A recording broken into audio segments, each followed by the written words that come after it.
We are live from the American 2025 football kickoff, or media days, as a lot of us likes to call it. And we are super excited to be here. We do plan on meeting with all of the teams. Note, if you did miss yesterday's live episode of World of College Football, then you probably need to go back and watch it because you'll really miss some really good stuff. As my comrade Moon sat down with Casey Keeler, Sekou Chroma, and Evan Simon. Those were some really good interviews. And then also, he sat down with, if my memory serves me correctly, Memphis as well. So all the other illustrious programs of this conference we will sit down with today. We'll talk to every coach. We'll talk to every player. And we got a lot of interesting things to get into today. If you're following along in the main auditorium, the press conference schedule right now, we have Commissioner Tim Pernetti. He's live right now at 8:40. We'll be hearing from Alex Golish, and I can't wait to speak with Alex Golish and the players that USF brought today. Really one of the brilliant minds of the sport. I'm excited for USF. I'm excited for their return to production. They do have somewhat of a difficult schedule, so I'll see how they fare. But when I look at who are some of the teams that can compete in this conference, USF is certainly one of the teams coming to mind. Trey Lamb is up at 9 a.m. for Tulsa. At 9:20, we hear from Jeff Monken. From Army, we saw the amazing season that they had last season, and they'll continue to kind of go in that same direction, or they'll at least attempt to. 9:40, one of another great minds. We get to hear from Zach Kitley at Florida Atlantic. I'm truly excited to sit down and have a conversation with Zach Kitley. 33 years old. He's a head coach, brilliant mind, kind of a disciple of Cliff Kingsbury. Excited to talk to him, and I'm also excited to talk to their quarterback as well, Caden Van Kelp, and Camp. I'm sorry.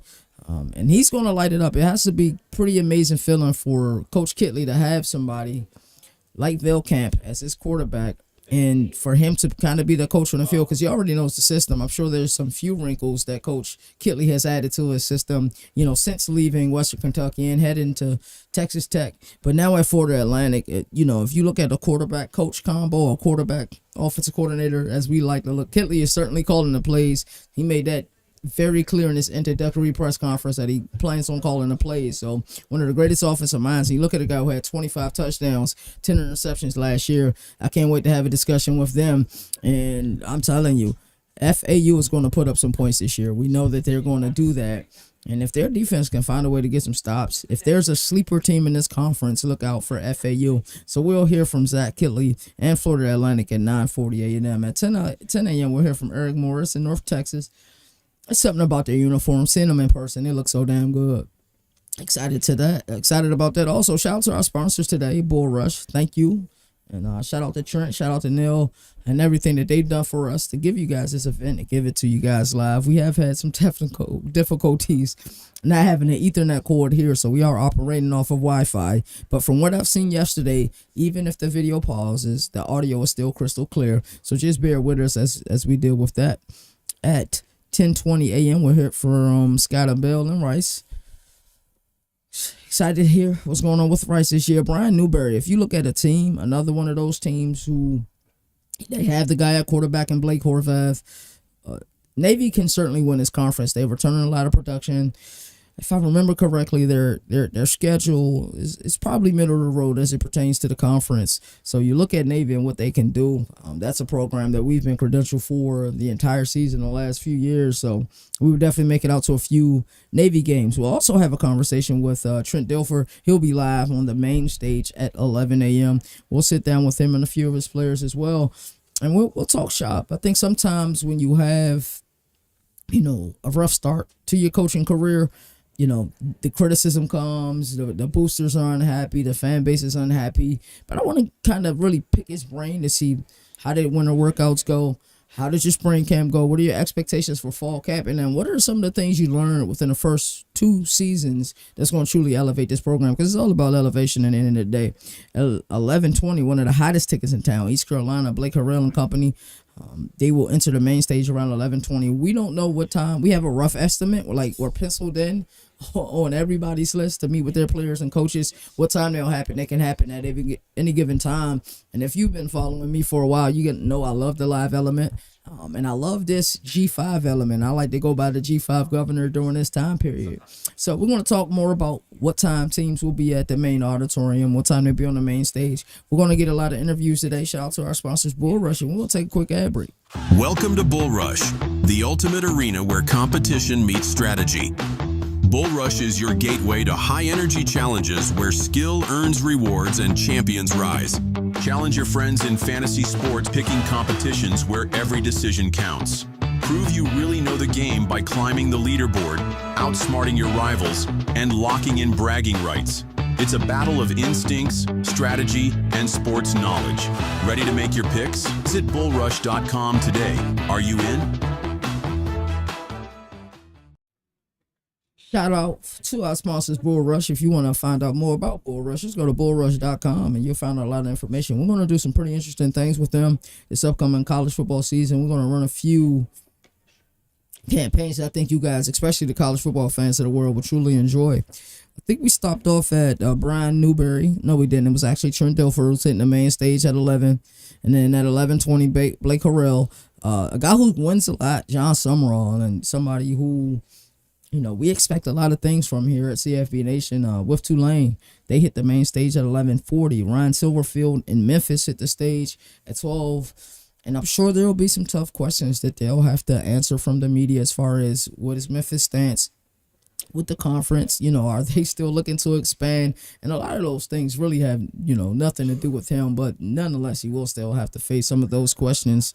And I would like to hear about it. Casey Keeler, really energetic guy. I enjoyed his conversation with him and Moon yesterday. We need to upload that. All of these coaches' conversations, we really need to upload. I talked about Justin Wilcox when he was at ACC Media Days, and that conversation he and Moon had, I enjoyed that one as well. Tim Albin, a guy, if you've been watching Governor of College Football for the last 3 months, I've been talking him up. I love what he was able to do at Ohio. The fact he's in the Queen City now, he's been able to get some decent guys over there.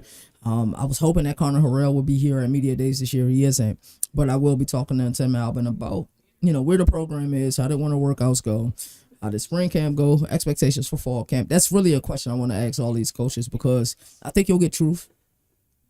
I think they'll talk, about the positives, but they also want to talk about some of the negatives and some of the things that they want to see come to fruition during fall camp. So I'm excited about that. And then last but certainly not least, we have UTSA and Jeff Traylor coming up at 1 o'clock. This is a tight schedule. So I'm interested to see how many questions they limit the media to during their sections. And then, like I said, I look forward to getting interrupted. We're live, it is what it is. We get interrupted and, a player interview happens right here on the spot. Jalen and Moon are on the way. Early bird gets the worm. I always try to get here super early so the guys can sleep in a little bit and then get set up. But the beautiful thing is we were able to leave most of our equipment here, so setup this morning was easy, and I was able to just look at my notes and then get ready for the shows we have for you today. I wish I can truly take this camera outside so you can see the field that they have out there. We was able to throw the football around a little bit. It's just a little turf, maybe about 10, 15 yards maybe. But I just love their setup. I actually can't wait to go get a bite to eat. But what team in this American Conference are you guys most excited to hear from? I think that's the question that I have for everybody. I really want to sit down. I'm excited for my talk with Trent Dilfer. I think Trent Dilfer a lot of times gets bad press. I think when you're passionate and you're transparent, sometimes it is taken the wrong way or it's taken out of context. But you see that fire in him. You could tell he loves this sport, and I can't wait to sit down and ask him about his approach to, playing the game versus calling a game versus coaching a game. I can't wait to hear him, speak on that. I really can. I'm just truly excited. G5 governor in full effect. I really love American Conference football. I love all the G5 football. Getting acclimated with the American, not from a preparation perspective, but just being around the programs. I've been around Conference USA for a while, so I've been around a lot of those teams because I went to, a handful of Liberty games every year for the last few seasons. So a lot of these teams are giving us the green light to come down there. We've been given the green light by a lot of teams to come and do some stuff with them during fall camp. So I'm excited about that as well. So we'll see where we decide to go. I know we got quite a few teams on our radar now, so it'll be interesting to see how it pans out. It's been a great week of content. We've been able to give you guys live content Monday with Overreaction Monday. Shout out to Nino, Boom, and D Now. Tuesday, we were live from ACC Media Days, day one. Gave you guys a lot of content there. Day 2, ACC Media Days, we were live. Day 3, we were live, ACC Media Days. And we still have a lot of Easter eggs. So when we get back to home base, we still will be showing you guys interviews that we haven't shown anybody yet.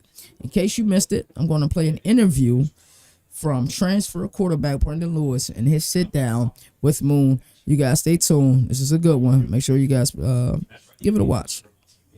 This is College Football Nation, special presentation of World of College Football. And on this exclusive interview, I am joined with Brendan Lewis, quarterback from Memphis. How you feeling? How was the PJ ride? I'm feeling good. The PJ ride was a great experience. My first time on the PJ. First time? Yeah. What did y'all do while y'all was on the PJ? Shoot, I really was just enjoying the experience, enjoying the scenery. Yeah. You feel me? I caught up on some sleep because it was an early morning, but it was a real nice experience. I liked it a lot. Yeah. How did you describe being out here for American Athletic Kickoff, even though you just like getting here? Yeah, this is my first time in this conference. It's actually my first media day. So Really? I'm really just Let's taking it go. all in. It's a really cool experience. I'm very blessed to be here. I'm glad. I appreciate Coach Silverfield for taking me out here. I'm just enjoying it all. It's a really nice setup. Met a lot of great people, seen a lot of familiar places. So it's been a really good experience. I'm excited for the next 2 days. Yeah, I'm super excited for you to take the stage. Memphis is going to be here. Coach is going to go on 12 o'clock noon. So we're going to kick off Locked and Loaded. How would you describe your relationship with Coach and where we at right now? Yeah, Coach Silverfield, since the day I met him, I knew he was a real genuine guy, real down to earth, real easy to talk to. He's just a great guy. What he teaches to our team each and every day, what he instills in us each and every day.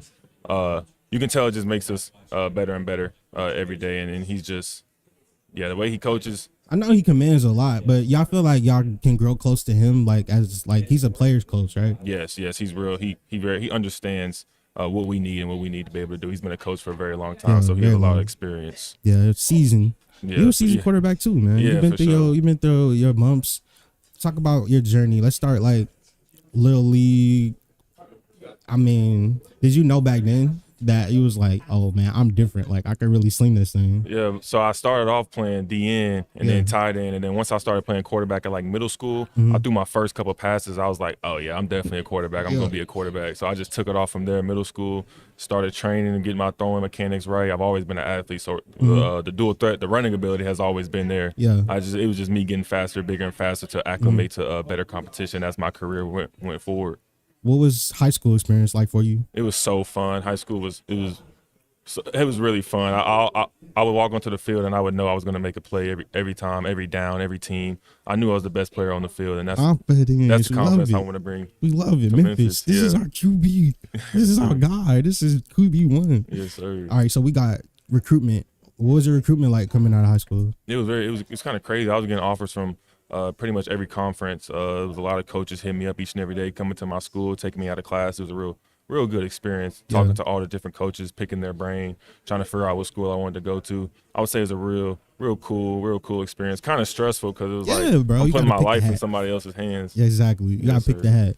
When you actually now get to Memphis and, when you get to playing college football, talked about the highs and the lows of what you had to endure to even get to this moment of Memphis and season it. Yeah, so there's definitely going to be adversity. There's highs and there's lows, and I think the main thing is trying to stay in the middle when those things happen. But there's a lot of highs, like coming off of wins and just coming off of good practices, even a win. So it's just experience those highs and learn how to deal with them, and even the lows. The lows is the hardest part I had to deal with, trying to just get through that adversity, how to deal with it, reaching out to people to help me with it, trying to flush bad things in one ear out the other, and just keep moving forward no matter what happens. Just continue to keep moving forward. What was one of your favorite moments of this past season? This past season, I had a lot of great moments. I think it was my best season in my college career, but my favorite moment was how we played Oregon State. Yes. And we were up 5. We were on offense, and this drive could have closed the game out, and I scored a 67-yard touchdown run to seal the game. That was probably my favorite moment, seeing the fans scream. Because you always had wheels. Yeah, So, always had wheels. So I'm looking at you. I'm like, oh, that's just what happens when you playing Brandon Lewis. No, for real, dual threat. Yeah, ultimate dual threat. Your passing mechanics, your growth, like this offseason, what were some of the things that you wanted to improve on and take those next steps in? Yeah, so I've been really focusing, honing in on my mechanics and just watching the greats and seeing how they throw the ball, how their body moves, how fluid they are, and trying to implement it in my game this past offseason. I think I've really done a good job building chemistry with my receivers. They come out and help me. They catch balls for me, whatever I need them to do, and just working on my deep ball. It's just getting better and better. I'm excited for the season. Your receiver core. Memphis has always produced, juggernaut receivers. Like, just look at we got a history of just like that receivers. Most We definitely. talk about this record, though.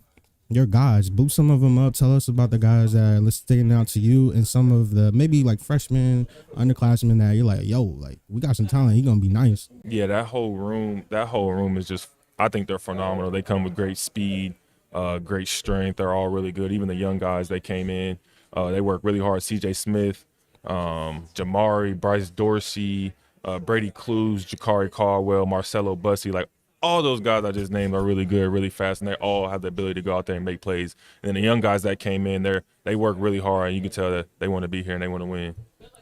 Quick overview of the offensive line. The offensive line, they're really great. It's the best offensive line I've ever played with. They're big, they're fast, they're athletic, and they want to shoot. I know they're going to fight and bleed to protect me in that pocket. Yes, sir. Then, last but not least, the tight ends, running backs. What we got? Yeah, the tight ends, that's a deep room. Jerry Cross, freaking Ross, Bryce Anderson, like they're all, they work really hard. Even the young guys, you can tell they want to be great. And then the running back room, that room is deep. Those boys are cold. You know, Memphis always had great running backs, and that room is really deep, and they all can make plays. Yes, sir. I'm looking forward to seeing you playing plays this season. You ready to play rapid fire questions before we get out of here? Nah, I'm good. Oh yeah, I got you. Okay. Top 3 artists on your playlist. Shoot, Young Boy. I've been listening to Young Boy. Shoot, Future. Okay. And I would say YFG Fatso. He knew. Nobody might not know him, but he knew. But he been coming out with some bangers. What's your favorite play call to hear in the hub? Well, what's your favorite concept to hear coming out of? 4 verts. Everybody go deep. 9. I hear 4 verts. We trying to slang that thing. Nah. Yeah. Describe your relationship with the team since you've been here and the state of the locker room. Yeah, this team is really close-knit. It's really easy to talk to a lot of these guys. A lot of the guys are older, so they have experience, so it's easy to relate to them, easy to talk to them, easy to work with them. We all hold each other accountable in the locker room, so it's a really good experience. So we're all close. We feel like a family. We really feel like a family in there. And then the young guys that came in, they're trying to buy in and see how things run, and they're doing a good job, and we're doing a good job leading them. What's your favorite spot in Memphis so far? My favorite spot in Memphis, shoot, other than Zaxby's, it would have to be this place called Venice Kitchen. Venice Kitchen. Crazy Cajun Italian food. It goes so crazy. Shout out Venice Kitchen. Yes, sir. What is something that is beyond football that we should know about you, the person, Brandon Lewis? I'm really big in my faith, and I wouldn't be here without God. So I just give God everything I can each and every day, and I thank him each and every day for allowing me to just be here and just waking up each and every day. Yeah. So I'm really passionate about that, and I can't do anything without him. Look, bro, I'm grateful to God that he got you on the show right now, giving us this interview, bro. Yes, sir. We appreciate your time. I appreciate you. You're going to go crazy this year. I already you. know it. Shout out to Memphis. Tell the fans how you feel about them. Memphis, I love y'all. I love the city already. I'm so excited for the season. I can't wait to see y'all at the Liberty Stadium coming Saturdays this fall. Can you say shout out College Football Nation? Shout out College Football Nation. Yes, sir. Let's get it. Memphis, we love you. We'll see you soon.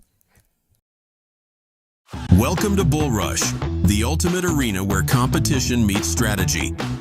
Bull Rush is your gateway to high-energy challenges where skill earns rewards and champions rise. Challenge your friends in fantasy sports, picking competitions where every decision counts. Prove you really know the game by climbing the leaderboard, outsmarting your rivals, and locking in bragging rights. It's a battle of instincts, strategy, and sports knowledge. Ready to make your picks? Visit bullrush.com today. Are you in? Absolutely. So, So go ahead. I'm gonna scoot over a little bit, get you in a little bit more in the frame. So we're back. I believe Moon, your mic should be hot already, if I'm not mistaken. Hot mic. Yeah, the mic is hot. Good morning, everybody. This Morning. is the 2025 American Kickoff. I be wanting to say Media Day so badly, but it's the American Kickoff. How you feeling today? We got a jam-packed slate for. Yes. I don't think they know the type of treat that they're truly in for. I was going over the schedule, pretty interesting schedule. Commissioner Pernetti should have went up already. Then we have a little break in around 8:40, and I think we're approaching 8:40 now. We'll get Alex Golish and South Your guy. That's my guy. Love the system that he ran during his tenure in Knoxville, and truly, the offense hasn't been the same since he left. And that's not a shot at Joey, Hazel, but more of appreciation for what Alex Golish was able to do during his tenure down there. Who are you? I was kind of going over some of the teams I'm excited to talk to today. Who are you excited to talk to today? Tulane's been treating us amazing since yesterday when we landed and touched down. Super excited to talk to them. And Coach Summerall, really just All to they do see. is win. Yeah, bro, they just keep winning, turning it out. It's like a machine that they got building down there in Yeoman. So I'm excited to see them. It was great just to talk to Temple yesterday, get it kicked off with Memphis. And it's crazy because you get a chance to see a lot of these players, get a chance to see their stories, and even the stories of the SIDs. Like Scott Bell just walked past us. Head coach of Rice. Scott. Yeah, shout out to Scott, man. To see the genuine happiness Yes. that we're here by everybody is amazing. Like I said, we got Sirius XM right behind us. We were, had banter with them yesterday. It's just, to me, these events, if you go and you connect with other people, get to know other people, they were just excited to see that our equipment was here, because we left a lot of our equipment here yesterday out of the outside of the computer and the camera. Like my mic, if you've been watching me do content for a while, this is my baby. We left it here because we wanted it set up and ready to go when we got here, and they were just excited to see us. I was like, yo, nobody touched our equipment. Like, it was it was exciting. So We was about to move the entire table into the ballroom. That was gonna lock it down. Thank God to the handy to the camera. handy cam. But yeah, it's just been good that to be one of it is nice. And it's a good feeling, and the fact that we're the only I think video entity here, and we're live and providing this content for you. Shout out to the American. Who's our contact at the American? Really, There's a couple people I want to shout out. Wow. While Deshaun is looking for that, my Moon is looking for that. I want to shout out to Marina Brooks for ESPN. She's been so helpful. She was helpful with us getting the talent at Big 12 Media Days. Yes. Helpful at the ACC Media Days. Help us get the interview with Taylor Tannenbaum. And she's helpful here. She's already trying to find us somebody for the American. So I think it's just important when you build these relationships, and Especially when they see you and they see the work that you do. Yeah. So I interrupted you a little bit earlier. You were just talking about teams you were excited to see today, and we're going to bring Jalen on in about 5 minutes. He'll be taking my seat, and him and Moon will be able to have banter about the American coming up today. I'm your guy, Kitley, for FAU, man. He's real deal. He is. I'm excited to see what he do and say at the podium. So come in here today. Navy super high on, USF I'm super high on, right? And there's always a team. Every media days, I come here thinking one way, I leave thinking another. This kid, Caden Velkamp from Western Kentucky, already knows Kitley's system. Yeah, baller. Kitley has already said, "Hey, I'm calling the plays." So if you, as a defender, right, alrighty, first to 42, we just gotta get a couple stops. Because Kitley's offense is going to put up points. You don't gotta be perfect. I'm excited for that. We're gonna bring on Jalen Wilson. I'm gonna step away for a second. I'm gonna take an ad break. Chuck Sullivan. Chuck Sullivan. Chuck Sullivan from the American Conference. Jalen, you come on down to the prices, right? We appreciate you, Mr. Chuck. I'm gonna go speak with her to see if she has. We appreciate you, Mr. Chuck Sullivan, and everything and all that you do for the American Conference, and making us. How you doing, Mr. Ted? How are you?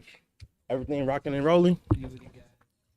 Oh, we got UAB right now giving us some media information for us as we get prepared to cover them today for American Kickoff. Gracias, Mr. Ted. Appreciate you. 9:30 is the time that we're looking at right now for UAB for 2025 UAB Football Media Days. We'll get into more into about the Blazers. It's gonna be fun. My dog, Yeah, what's up, bro? What's good? I feel like I just seen you, like, you know. All week. Bruh, it's been a busy week, man. Yeah, busy for real. week. Busy morning too. We gotta get everything packed because today's the last day here and everything. Yeah. Been enjoying Charlotte. Thank God the Uber didn't leave me. Yeah. First time at AC Media Days. Yesterday was good. Today we got a jam packed schedule. Tons of interviews. I know. Hey, I got Blake. I know I got North Texas. I got My UTSA. dog. That's QB1 right there. Army. That's QB1. So we got a jam packed schedule today. I actually like this because I don't think they do this at ACC Media Days where they give you itinerary about players and everything. Yes, where it shows the stats, it shows the schedule, team notes. That's beautiful. Really beautiful. Like, To UAB's yeah, That's like, Mr. Kinley. I really do like this. Like, this is a nice touch. I don't know what. And funny enough, Denver Warren. I've been following Denver Warren since high school. It said Chicago, Illinois. He went to Brother Rice. Hey, Coach. We got Coach Kitley over there. We're gonna be talking to FAU later. But what you said is facts, bro. I don't think that they've been going all out from just the swag they've been giving us. They gave us shirts when we came. They gave us packets, a power deck, a notebook. They've been taking care of us, man. Which one of you guys has UAB? Governor. You gotta ask Denver Warren about his journey. I've been following him since high school. Brother Rice High School. Supposed to go D1. If I'm not mistaken, he went JUCO.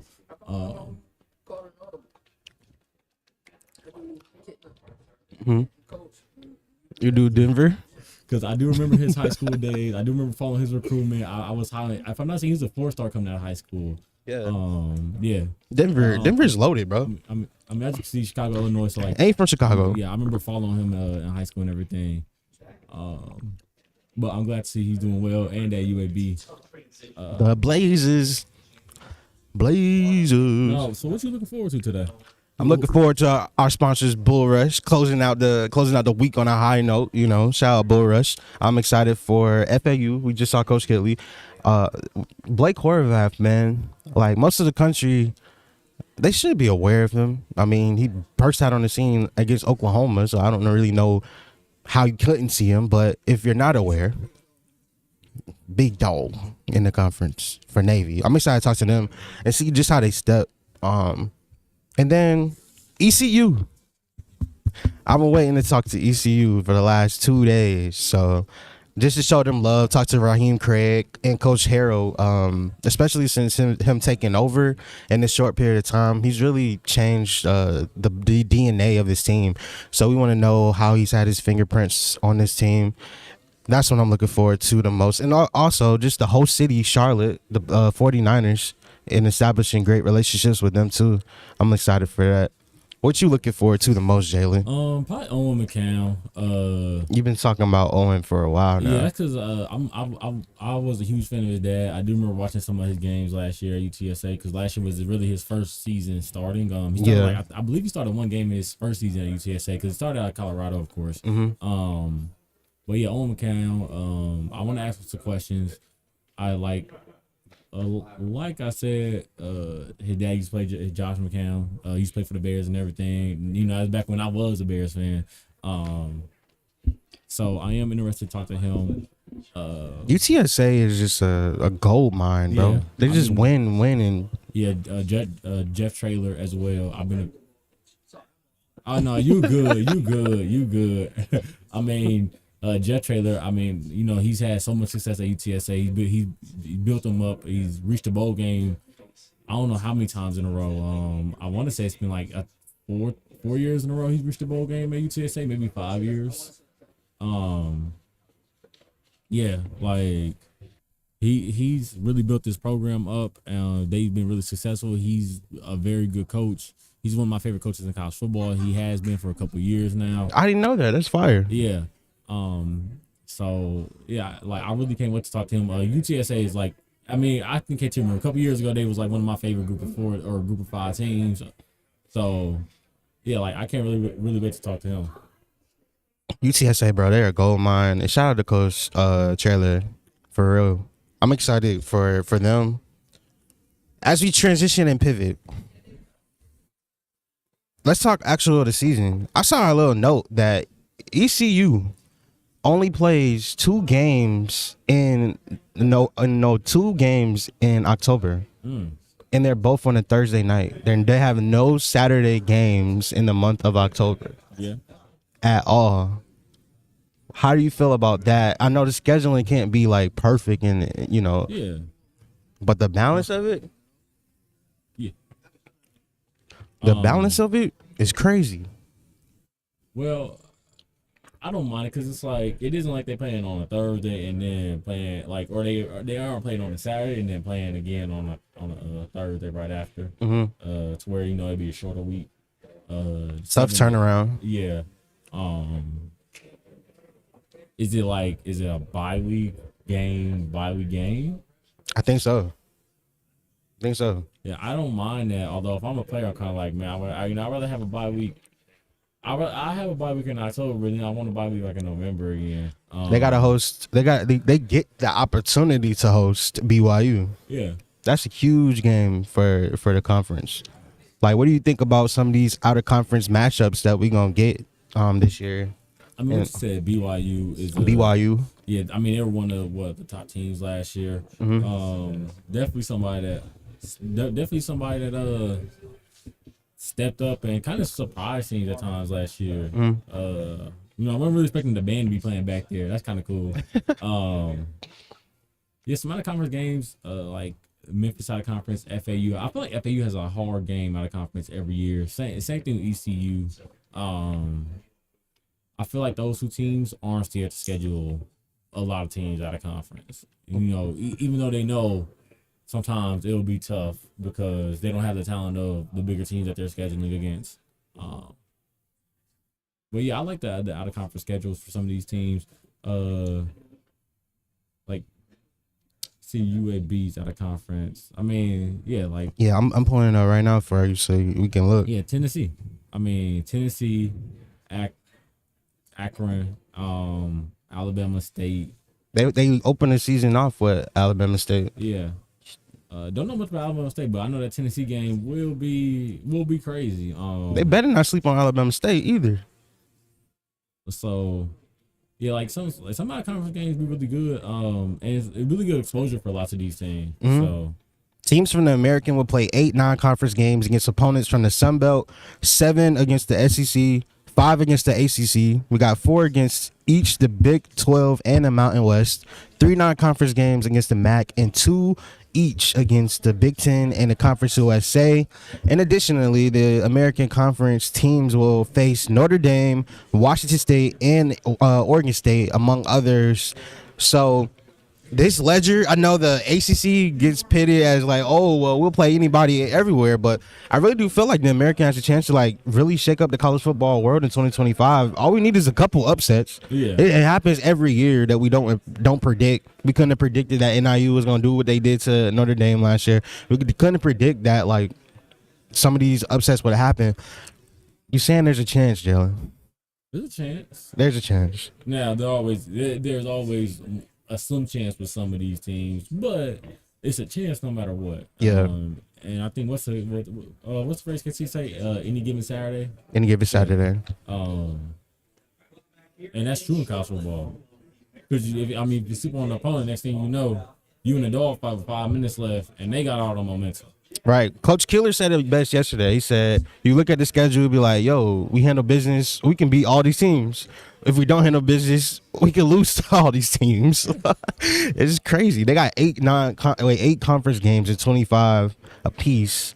When you look at like where we are with the committee, in the college football playoff committee, how do you feel like they're gonna weight the scheduling this year for the American when they're evaluating which or if any of these teams can make it to the college football playoff? I know it's like big picture. Yeah, I mean, I feel like it all depends on who that team plays and how they play, and what their I mean, of course, the conference schedule I think will matter more than the out of conference schedule. Yeah. Yeah. So, I mean, because it's like, yeah, if they play 3 week 9 conference games, that's cool. But if you have a strong conference schedule, you can be like, we should have a strong conference schedule. But I think that they'll take it into consideration a lot more. And the American, I feel like, is probably one of the most respected group of 4 conference or group of 5 conferences around. So Them in it seems like recently American and the Mountain West have like a higher chance to send a team and have a bid to the college football playoff, or at least be in the conversation. Yeah. In the Mountain West, we got Boise. Everybody expects Boise to be a juggernaut, which their team is loaded in a lot of ways. Toledo in the MAC. I'm not trying to single any teams out, but just to give you like perspective. But then when you compare that to the American and you say that last year was the first year of the 14 team model that we have, 8 conference games apiece, and then 8 of the 14 teams went to bowl season and competed.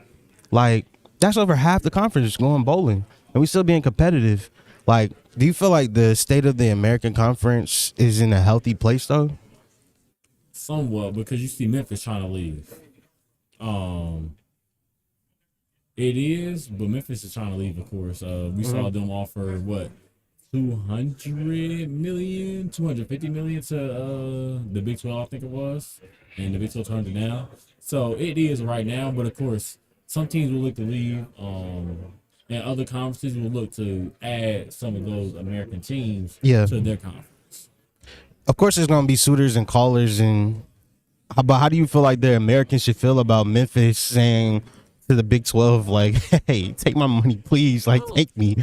I don't know, because I think me and KT was talking about it, and like how after they got denied, Memphis tweeted out something, and it was like, yeah, like we love the American, but it's like, bro, you tried to leave. I'm an American. I feel some type of way about that, because it's like, bro, we know what you just tried to do and you got denied. So that's the only reason you saying that. Because if you got accepted, you'll be like, oh yeah, we want the bigger conference. We want this, that, and the third. They always gonna have dreams of expanding and everything. Yeah. But I mean, it's uneasy grounds to come back like now, given that they rejected you. Yeah. Do you think it was about the money? I mean, obviously, it's always about the money. It comes down to it. But do you feel like it was about fit, scheme fit, or like DNA fit, basketball, football, like sports fit, or like money? In today's college football, money is the main thing. Yeah. So I think it was mainly about that. Could be about some other things too, like scheme fit and everything, but I think it's money is the number one reason. I mean, money is the ruler in college football right now. So, it's the reason why we have 4 Power 4 conferences now instead of 5. It's the reason why these conferences are trying to get these other schools. It's the reason why we see UCLA, USC in the Big Ten, and Texas, Oklahoma in the SEC, and SMU, Cal, and Stanford in the ACC. Yeah.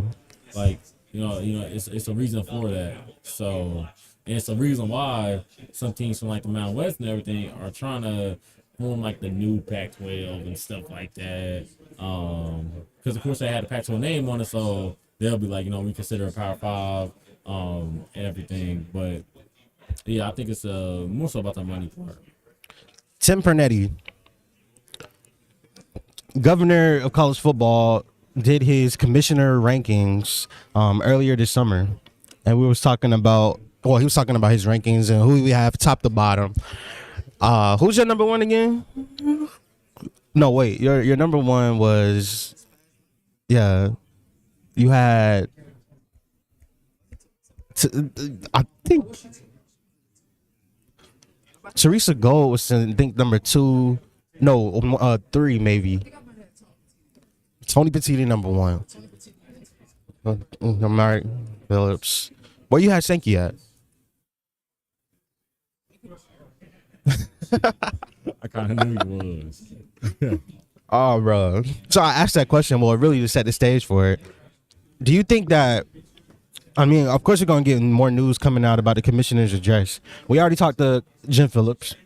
We already spoke to Mark on our Media Days tour.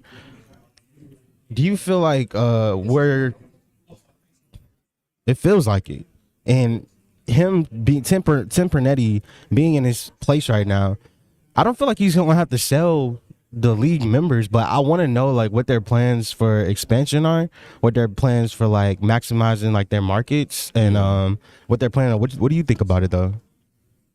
Wait, so what are you asking me again? About Pernetti and like his overall commissioner's address, and do you think that he can like really fumble the bag in this situation? Because he's playing, it feels like he's playing with house money. I don't know if we can fumble the bag. I mean, they'll definitely look at probably adding more teams eventually, especially if they like lose a Memphis. Because I mean, we know Memphis is actively trying to potentially leave. You know, probably like 3 years from now, Memphis is probably not gonna be here. But I don't know if we can fumble the bag at all. Really, he is kind of playing with house money, but like I think it all depends on what options are there. Yeah. Yeah, for sure. I know they're trying to push revenue out of the sky, but when you got your power players at the top, it seems like the Navies, the Armies, Tulanes carrying the conference and the health of it. It seems like the health of the conference is good. Yeah, it is. Yeah. So we're here live at Radio Row for American Kickoff, and we are getting treated lovely by the host city, Charlotte. They got a Mary Kay convention here. All the aunties is outside watching the show. Shout out to aunties watching CFB Nation. We love you. We appreciate you, auntie. Hey, good morning. Top of the morning. Jalen, you got some big interviews coming up today. Tell the people what they can expect and look forward to for today. Well, you know, I'll be interviewing North Texas. Mm-hmm. So I'll be interviewing their head coach, Eric Morris. Gabe Blair. Yeah, Gabe Blair. I want to ask Morris about some of his defensive coaching hires. He hired, I believe, 4 defensive assistants. It was all position coaches and everything. So I want to ask him like, what has he seen from their addition to this defense? I know in one of his press conferences in the spring, he spoke about how, you know, some of the players want the number 1 offense in the country. And what was his name? It was a person he was raving about in that press conference as well. Talking about how much he's improved. I think his name is Weslowski. Okay, yeah. He talked about how he improved and how Weslowski wanted to become a captain this year. So I want to ask him about like what some improvements he's made to become a captain for the team this season. Yeah, that's a great question. It's always interesting to see like these kids' stories and their journeys too. So I look forward to seeing your interviews today, especially with Owen McCown. I know you should be looking forward to Owen McCown interview a lot. And Denver Warren now. So we got that from the Chicago Connect. We gonna ask him about Chicago. I can't wait to ask him. Hopefully, really, I want to ask him the real big question about Uncle Remus versus Harold's. Because you know that's a big thing that lots of people have about Chicago. The Uncle Remus versus Harold's discussion. I believe Harold's is okay. I think Uncle Remus is better. They got the better mild sauce. They got the better chicken, better fries. So. Yeah, I feel it. Heroes.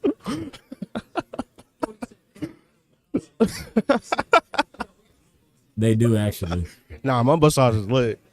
Mumbo sauce. KT put me on the mumbo sauce. This is lit, man. Hey, just to let y'all know, mumbo sauce and mild sauce ain't too much big of a difference from the ingredients I look at. So, sure. Oh, bro. I'm not giving him that credit. So, I'm looking at the schedule for Radio Rows and meet and greets. It looks like Navy's Radio Row time is going to be 9:20 to 10 o'clock. North Texas in the 9:20 to 10 o'clock range, as well as Rice. South Florida is going to be here around 10:40 to 11:20. So will Temple, but we already took care of Temple yesterday. They were the first team that we interviewed. So shout out to Temple. UTSA should be coming up around lunchtime. Tulane as well is in that 10 to 10:40 range, and Tulsa's gonna be around lunchtime too. Did If you interview another team? Memphis, yeah, Memphis and Temple was the first two teams that we spoke to. Now Temple was already, coordinating with Mr. Rich Bird. Yeah. And so that I was already taken care of, but Memphis actually changed their sports information director, and she just got appointed to the role. She saw we was on Radio Row and just sent the players to us. So shout out to her for being a trailblazer already and like rocking with CFB Nation. Yeah, man. Oh, Army in that 10:40, 11:20 range, but it's gonna be a busy day, bro. It's gonna be a busy day. Before we get out of your hair for at least a minute while we go shout out our sponsors of today's show, good old Bull Rush taking care of us and our coverage of American Media Days in Charlotte, North Carolina. Jalen, rapid fire question for you. Okay. Which American team has the best drip in uniform combinations? Some Americans have the best drip. In uniform combinations. I like tough, I bro. always like UTSA uniform combinations. Yeah. Like ECU's purple is always a good look. Mhm. Navy is a good look. Army.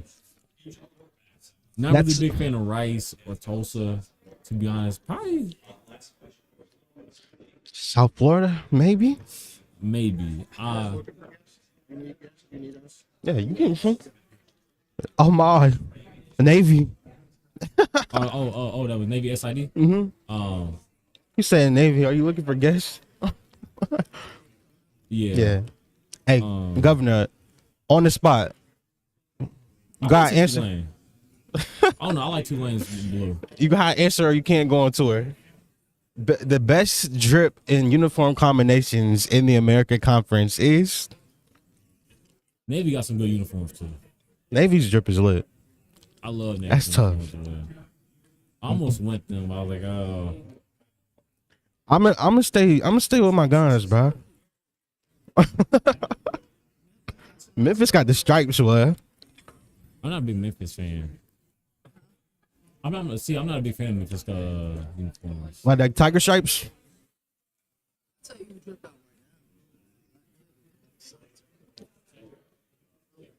He got that FAU socks, bro. Dang, bro. I'm sleeping on Florida Atlantic.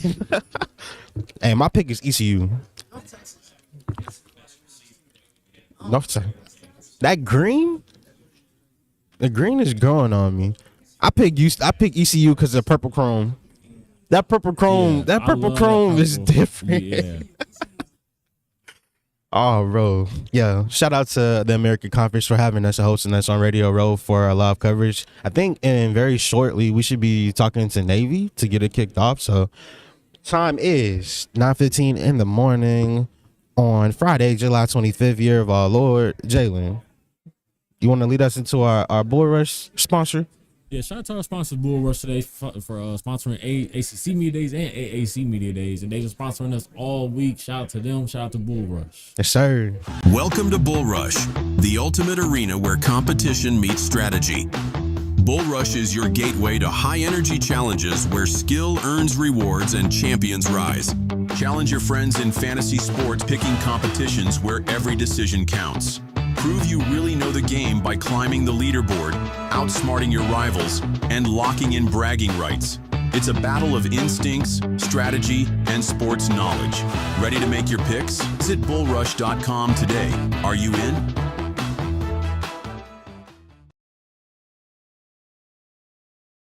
Big shout out to Bull Rush for taking care of us and sponsoring American Media Days in Charlotte, North Carolina, and CFB Nation's live coverage of this event. That's been amazing so far. Oh my gosh, we got Navy walking down. We got to switch. Let's get it. We're back. How are you? UAP said they'll come after us. UAP's after us. Yeah, UAB coming right after you. We got UAB coming right after. All right, let's get it. Absolutely. Yeah, absolutely. Where at? Blake here first, let's do it. Yeah, that's fine after that. We live right now. Oh, we're live? That's awesome. Hey, shout out to the nation. Let's go. Blake Horvath, an absolute dog. I'm so happy to see you. Like, for real, so happy to see you, man. We've been talking about you all season long. You were my number 7 quarterback in the entire nation when I made my top 10 list. I put you at number 7. I was debating on putting you higher because I appreciate it. I'm not lying. I can show you on Twitter. I made the list and everything because I said to myself, you average like your QBR was out this world. You were efficient as far as your yards per attempt. You started pushing the ball down the field more. And most people think of option and they go like, oh, Navy's just a triple option team. Oh, they don't pass the ball out here in Navy. And I'm like, well, the way they be popping off these little 10-yard, 11-yard and get you all the rhythm, I'm like, a lot of that has to do with Horvath and the offensive system changing. So I've been like extremely high on you. So I'm super happy to have you, bro. I appreciate that. Super happy to have you. How was the trip coming in? It was good. It wasn't bad. Early morning flight yesterday, and then got to go around and experience some of the media here. Really cool. So it's been awesome so far. I'm excited to know that y'all made it here safely. And shout out to your SID, man. He's been amazing. Scott's the man. He's awesome. Man. Scott's the best.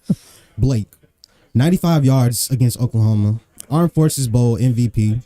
Take us into that run, not just the highlight of it, but behind the scenes. When you're breaking away, and does everything like zone out? Do you hear silence? Like, take us into that moment when you break out like that. Yeah. So, obviously, you're not really expecting it to, always be a one-play score from 95 yards in that moment. So, just sort of focus on getting a first down, right? I think first play we had a 1 to 2 yard gain, so it's 2nd and 8. It was sort of, long yardage, sort of worried about just getting back on rhythm, getting a short third down. And so I thought we had a good play call, one of our go-tos. And so just read it out, thought that, defensive end may have gotten a little greedy and then took off. And it's just one of those things like you don't really ever see in college football. There's always one guy chasing you or one guy doing the right thing and sort of, staying back, like watching you. And this one was just, it opened like I've never seen before. And it was sort of like, oh, crap.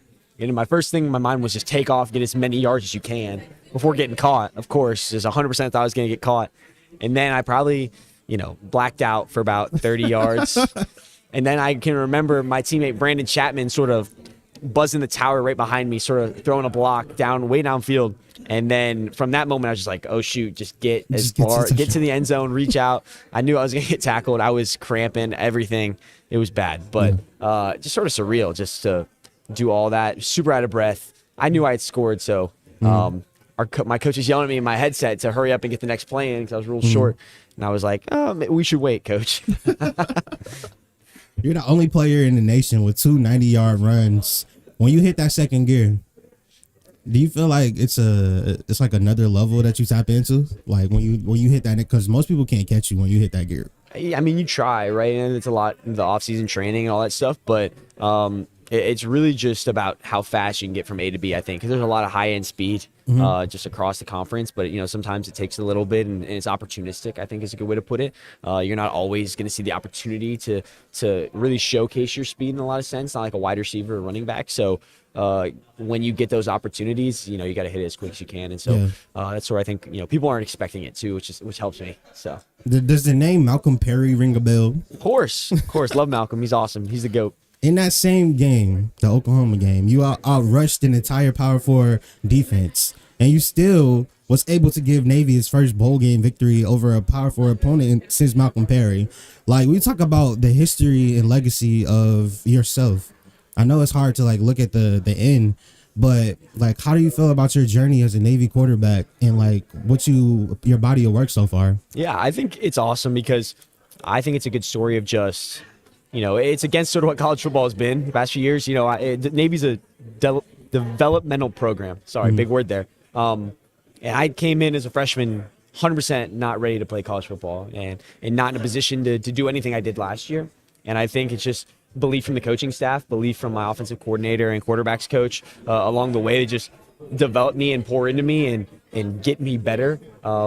and to see something in me that, you don't even see in yourself sometimes. And so I think that just gave me the confidence and the ability to sort of lead and do what we did last year more than anything. And so I think just how that story's played out and overall and where I'm in, I'm super grateful, thankful for all of it because, I didn't think I'd ever be here. Let's be completely honest. So it's just really awesome. Bro, you are a dual threat monster in a triple option uniform. And you actually have some of the Navy's longest passing records too under your belt. When you talk about the developmental nature of yourself, what do you feel like? How do you feel like you've changed and redefined what it means to be a Navy quarterback in the modern era? Yeah, I think it starts with the passing, right? Just every single person, you say Navy, you say Army, you say Air Force, they immediately say triple option still. And, I wouldn't say any three of us still run strictly the triple option, but, it's just what people think. And so to sort of expand that narrative to get, I think people talking more about the excitement of our offense, right? Because every team in the nation is going to pass. It's just how you want to do it. But I think our offense is exciting. I think what we do is exciting. And I think, being able to develop that passing game a little bit more is just sort of place us more in the national, lens of college football. Absolutely. I agree with you 100%. How do you balance and carry humility and balance that with excellence? Yeah, I think it's very easy coming from a place of service, especially in the Naval Academy. There's not a single, person on our team, I think, with an ego or something to that, we expect more than what we get. We expect to be paid more money, more playing time, whatever. I think it just comes from doing it for other people and not for yourself, right? And that starts the biggest thing. And it's doing it for the guys around you. It's doing it for the fans. It's doing it for my family. Just, all those different things and not seeking, I want to say validation from others. And, you want that. You just want to bring joy to other people's lives and all these different things and see other people succeed. And so being able to do that and still, experience success, I think is, what you want to do. Just you always try and pour into other people, and that service, sort of what all the military academies stand for. You're a servant leader for sure. It's like oozing all over you. But you're in a program that's built on humility, and now you ranked top 10 in QBR. You were led the nation in yards per carry. Like, people don't understand how much of a dog that you actually are. You're majoring in operations research. You carry a 3.67 GPA. You were perfect in the classroom last year. So what do you feel like your grades say about your overall grind? I think it's tough. Just for any Naval Academy student will tell you that. Just the overall stress and importance of academics there. I think it really starts with my parents. My mom will always say that she's more proud of me in the classroom than she is on the football field. So just, placing moral values in different places. So I think really what it says is just they're able to balance things here and at the academy and just how we go about our stuff, right? No complaints, just, go about it and, sort of work in silence and do our best. You've thrown for 13 touchdowns. You ran for 17 more. You have a lot of production on your belt. Bless you. Thank you. I want to know more about your journey in this 2025 offseason. What were the things that you did to prepare and work on in your game? Yeah, I think the biggest thing was just getting healthy again. Was banged up towards the end of the season, just with everything. Just wanted to be a part of, all the cool things we got to do at the end of last year. So it took some sacrifices, but just getting healthy is the biggest thing. And then two, it's just growing, expanding, right? We can't be the same team we were last year because people know what to expect. So we have to grow, we have to expand, we have to be a little bit different each week, especially season to season. So I think it's just about more playmaking, right? In the end, you don't got to always switch up your scheme or do things different. It's just about making those plays and sort of, just showcasing what your team really can do. Because I know we have a ton of playmakers, whether it's Brandon Chapman, Alex Teska, Nathan Kent, Eli Heidenreich, all the guys we got in our backfield are playmakers and across the board. So I think that's sort of where we want to grow and expand going into this year. Yeah. We're going to get you out of here on a high note. You ready to play rapid fire questions? Of course. With CFB Nation? Absolutely. Let's do it. All right. Your favorite uniform combination in Navy's vault is? I mean, the Army Navies from this past year are pretty dope. But if we just go with our classic ones, I like the all whites. The all whites, white, the cleans? Yeah. Okay. Favorite place to be out on campus and on an academy? My favorite place to be in Annapolis, probably Pips. Hot dog spot. Yeah. Oh, it's so good. They treat you good? Pips is the best. Shout out to your family and tell them how much they mean to you, how much you love them. Yeah, shout out my entire family, mom, dad, brother, and sister. They're great, so supportive. They come out to all the games. Really couldn't do without them, just what they do. And, I think you seek, you find yourself who you are through your family and through your faith, and so not who you are as a football player and all that. So really, just all the support how they give me, and how I view myself and my success is viewed through them and through my faith. So it's really great. What does it mean to you to be a team captain? It means everything. Just the great list of all the Navy team captains and the fraternity that it is, and just sort of the honor of being one of 2 team captains each year. It's something I wanted since freshman year, so it's really great. What is your favorite Navy tradition? I really enjoy the march on and the flyover that they do before the games for the football games. I just think it's awesome, especially hearing those F-18s fly over before every game. It's really, really cool. Yeah. Top 3 artists in your playlist. Top 3 artists in my playlist. I'm a country guy, so I would say like Noah Kahan, Luke Combs, Okay. and probably John Party. Describe Navy student section in a sentence. I think the freshmen that we have, they bring the energy every year. Our plebe class is what it's called. I think when we make it exciting, they're great, right? Everyone wants to see a good game. So, we're playing well, they're rowdy, they're great, and, they're super supportive. So we're thankful for everything they give us. Y'all stormed the field after touchdowns. My guy almost got ran over. Yeah, absolutely. Get those push-ups in, right? It's always about the physical mission.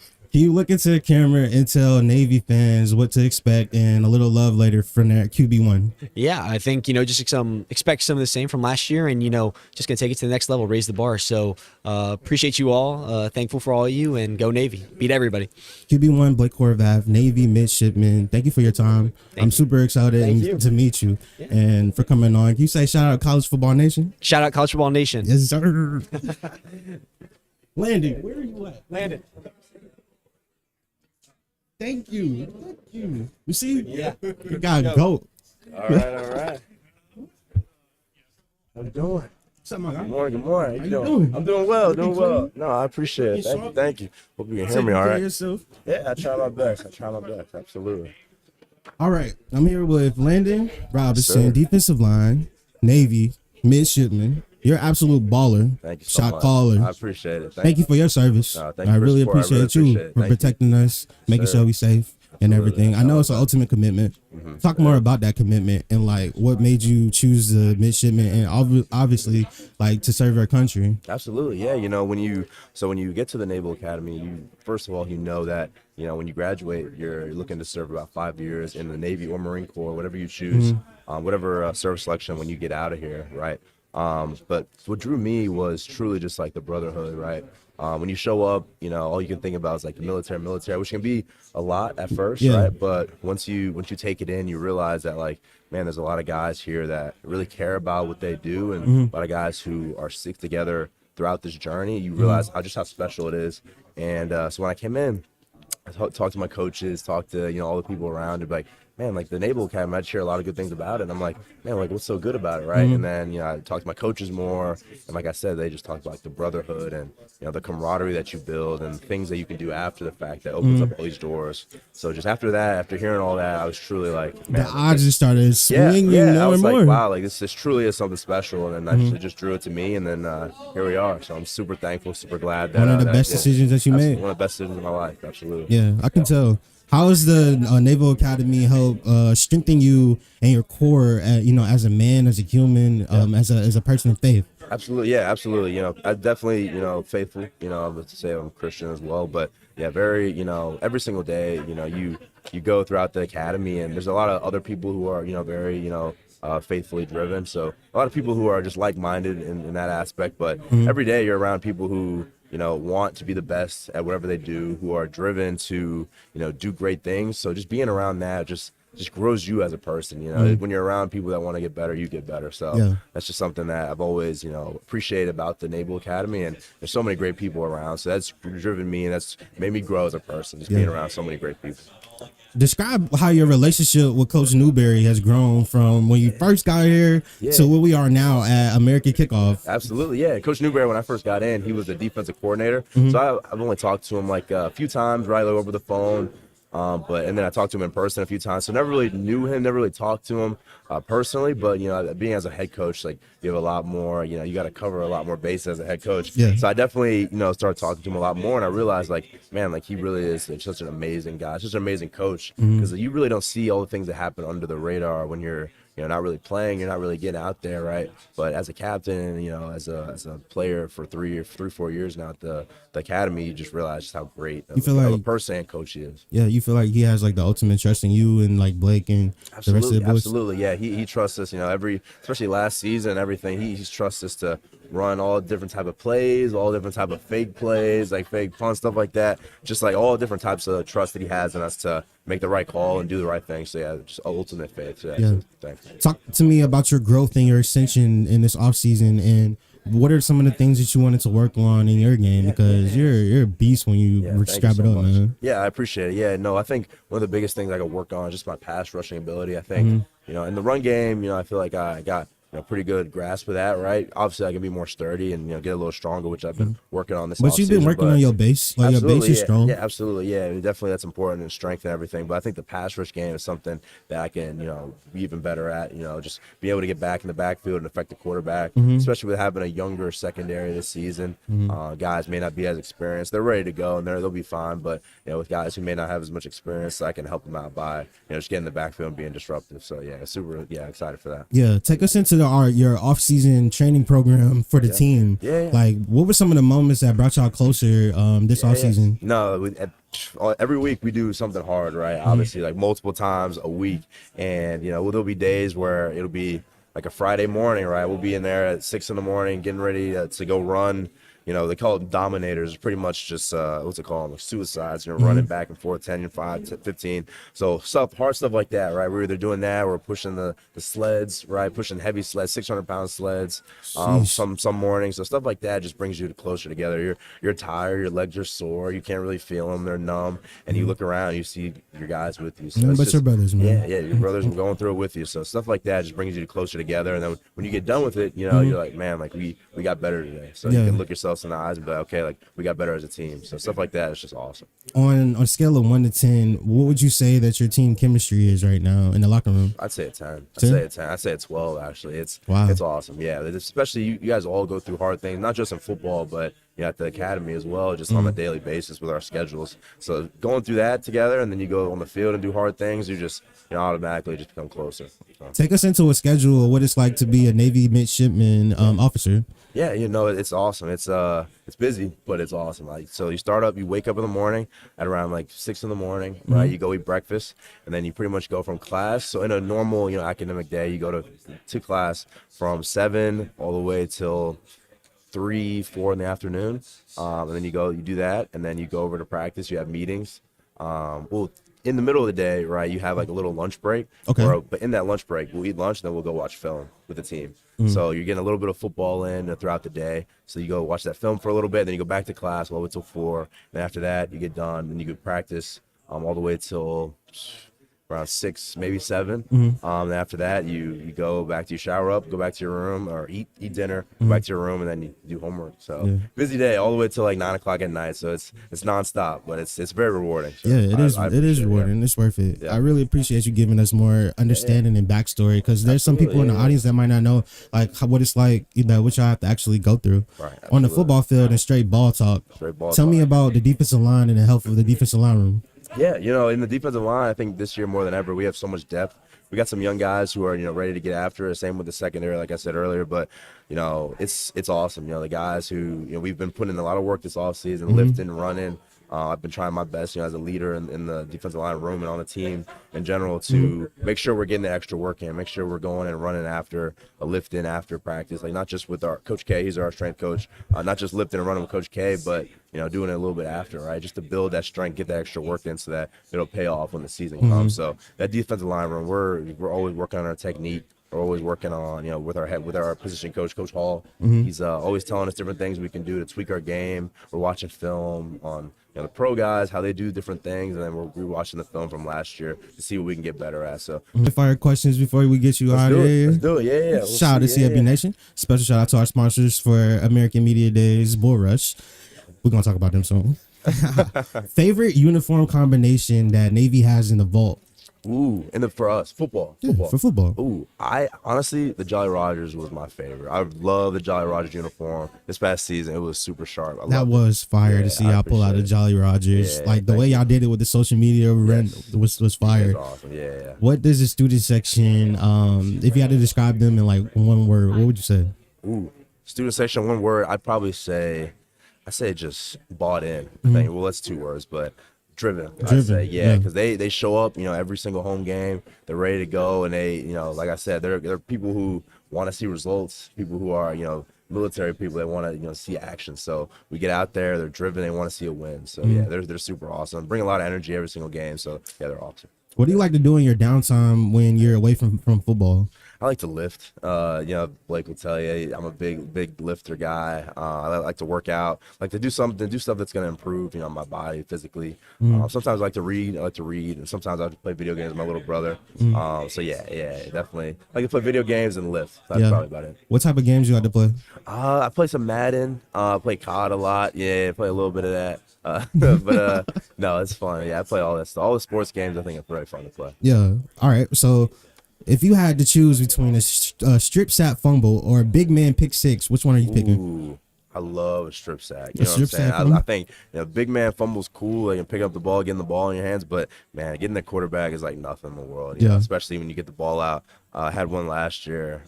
It was awesome. Great You feeling. did go Especially, crazy. yeah, they pick up the ball and then it's like your whole team goes crazy. It's awesome. It's a great feeling. What would you describe your coach to somebody who hasn't met him? Ooh, I describe Coach Newberry just as a very dedicated, caring coach, right? Like he's dedicated to the game, dedicated to the team, but he's just so caring at the same time. You if you go to talk to him about any problem that you have, he's gonna do his best to try and fix that problem. So I think Absolutely. just very caring and very dedicated. I appreciate you. Sure, yeah, Can you look in the camera and tell Navy and their fan base, the alumni, all the supporters around the globe, what they mean to you, and from their vet leader, just an update on where we are heading into 2025. Yeah, absolutely. Just want to say thank you to you guys for all the support, all your dedication to our team and our program. You guys mean the world to us. This upcoming season, we're looking to, get after every single day and do hard things and get to work. So extremely thankful and continue to build on what we built last year. So super thankful for that and thank you guys. Shout out to your family. Go ahead, shout out to the family. Shout out to my mom who's right over there. Shout out to my little brother. Shout out to my older brother Logan, and everybody else. So thank you. I want to say thank you. Thank you for your service. Yeah, thank you so much. Thank you for helping us keep our country safe. And thank you for coming on in the show. Absolutely. Can you say shout out to College Football Nation? Yeah, shout out to College Football Nation. Yes, sir. Appreciate you, Navy. Yeah, thank you. Appreciate you guys. This is a cool setup you guys got. Very cool. Thank you, man. We greatly appreciate you, man. Thank you guys so much. No, I appreciate you. Thank you so much. That's Landon.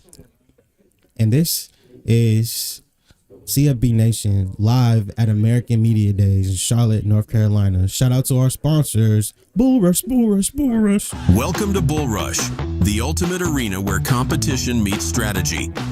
Bull Rush is your gateway to high-energy challenges where skill earns rewards and champions rise. Challenge your friends in fantasy sports, picking competitions where every decision counts. Prove you really know the game by climbing the leaderboard, outsmarting your rivals, and locking in bragging rights. It's a battle of instincts, strategy, and sports knowledge. Ready to make your picks? Visit bullrush.com today. Are you in? We are back live from the American 2025 Kickoff. I'm the governor of college football. We're about to sit down and have some great conversation with some of the players of UAB. Coming up first will be Jalen Kittner, so I'm waiting on them to send him up right now. Huh? Oh, yeah. Hey, what's happening, brother? Oh, I'm on the wrong side. Yeah, no. You good. You good. Yeah. It's the right side. Give me. Oh, first. Okay. We go Jalen first. Yeah. We go Denver's and close it out with a bang. Sounds great. All right. Hey, what's happening, brother? How you doing today, man? Doing well.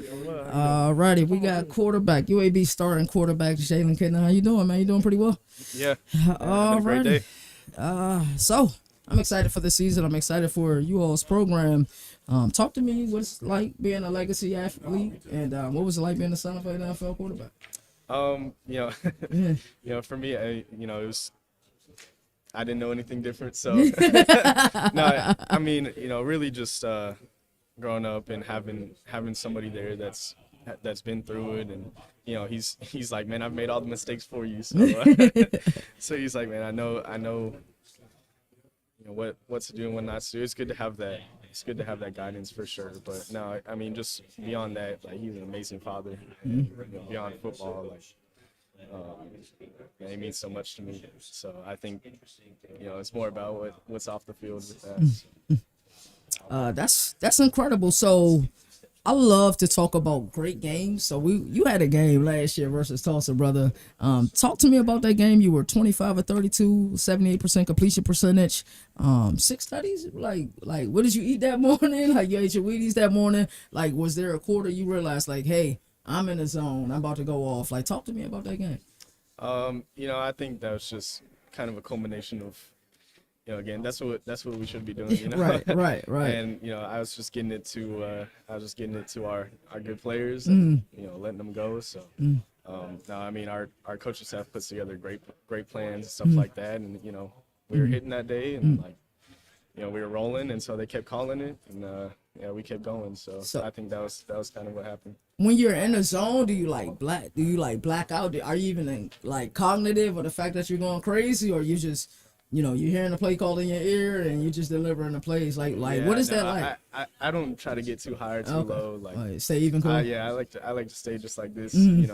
I play the game just like it's another day at the office. So that's kind of how I prepare, and that's how I go into the games. That's fantastic. You could truly tell you're the son of a quarterback, brother. So, in your opinion, how did winter workouts go? How did spring camp go? And then also, what are your expectations for fall camp? Yeah, we had a great off season. I think we brought in some great people.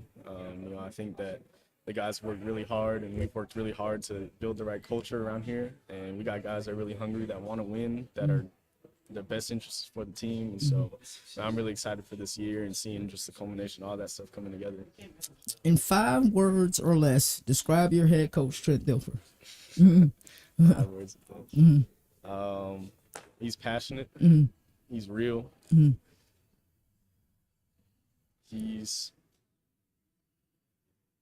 really smart. That's one word. Really smart. Right. No, I like that. I like that. Really smart. And he's caring. And I say, and he's, and what's the last word to top it off?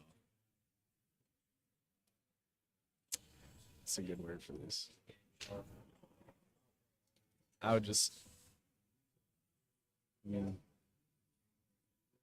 trying to encase them all in one. You try to case it all in one. You seem, outside looking in, he seems to be very transparent. Yeah, I would say maybe the last one would be transparent. Last one would be transparent, and it's crazy because I feel like he's so misconstrued. Like, you could tell he's just a passionate guy. Yeah. And I feel like sometimes people, he wears it on his sleeve, and I think people don't understand that about him. He's someone he's always gonna be real with you, and it's hard when you live your life that way, but it means a lot to us because he lets us see all the good and all the bad. And we really appreciate that. That's why everybody on the team really respects him. So, man, we're all here for him. We're backing him, and he's fighting for us. He's done a lot for us. So. That's incredible. And it's honestly great to hear, especially coming from you. The fact that you can call your dad, have quarterback talk whenever you like, and then also tap into somebody like Trent Dilfer. That's incredible. So we're gonna do something that we do with everybody. We're gonna put you on a hot seat. It's just fun, easy going, superlative questions. So it's like 90 minutes before the game. You got your headphones on. What are you listening to? Shoot. Last year there is this one worship song called "May Your Wonders Never Cease," and I just listened to that on repeat all game day. I think I listened to it like over 400 times last year, just on my little Apple replay. I don't know. It's just it's a random song that it's an older song too, but man, I don't know why it hits for me. So That's incredible, and trust me, I get it. When I go work out, like Rocky Round 14, I probably obsess over that song. I play it way too much. So no, I get it 100%. That's incredible. So Gotta stick with it. so like few hours before the game, you about to eat. What type of food did you prefer to eat before the game, or are you a light eater? Because I hear a lot of players say that I don't really eat too much. It depends. Right before the game, I don't eat too much, Mm-hmm. but I actually eat a lot. All my linemen, they're mad at me because I eat so much, and I eat way more than them. So I mean, yeah. Usually we got some kind of pasta or something like that. So I'm going all in on the pasta, get a steak or salmon or whatever it is. Yeah. Usually in the mornings, I don't like to usually eat breakfast food on game day. So like, I'll get like a pasta for breakfast or something like that. Usually, if I can. So.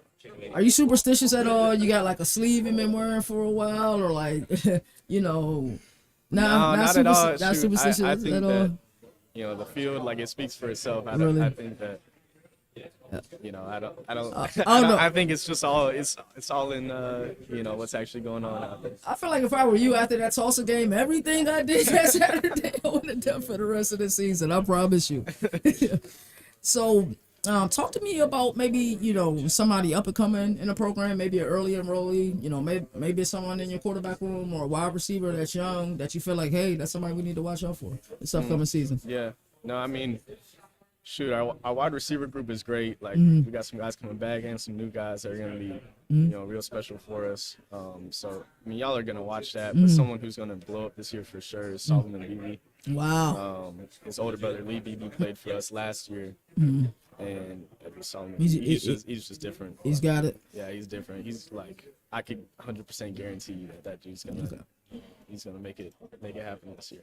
So I love asking this question to quarterback, and of course you can't give us the exact play, but maybe what's the type of play, like you hear it, we had the green dot system last year for the first year at the collegiate level. You hear it, you be like, yeah, we about to go move the ball. What type of play call is it, without giving away too much intel to, of course your friends in the conference? Like, what type of play, what type of routes? Yeah, about? Shoot, I mean, all the deep routes. Yeah. We always love those. Shoot, you get a full verse call. You ready? Yeah, you ready to go? I'm excited. I can't say too much. Yeah, it's all good. I get it. So we ask a question to all the athletes. If you can have one bowl of cereal, it's your last bowl of cereal, what would that cereal be? Bowl of cereal? Yes, sir. Ooh. Everybody's probably said like Cinnamon Toast Crunch. That's the number one answer. We've interviewed over 200, maybe 300 athletes at this point. Cinnamon Toast Crunch is good. That's number one. I don't know. Growing up, I always loved Lucky Charms. Lucky Charms? Lucky Charms is up there as well. I would always make my siblings mad because I would take all the marshmallows. I don't really eat cereal too much. Like, I haven't had cereal in a while, but right. If I was gonna have one more, maybe just for some nostalgia, I guess. Lucky Charms, they got all the marshmallows right. and go to town. That's right. Ladies and gentlemen, Jalen Kittner, good luck on Thank your you so upcoming much. season, bro. Appreciate it. I'm excited to see what you guys gonna do this year. Absolutely. Alrighty. That's right.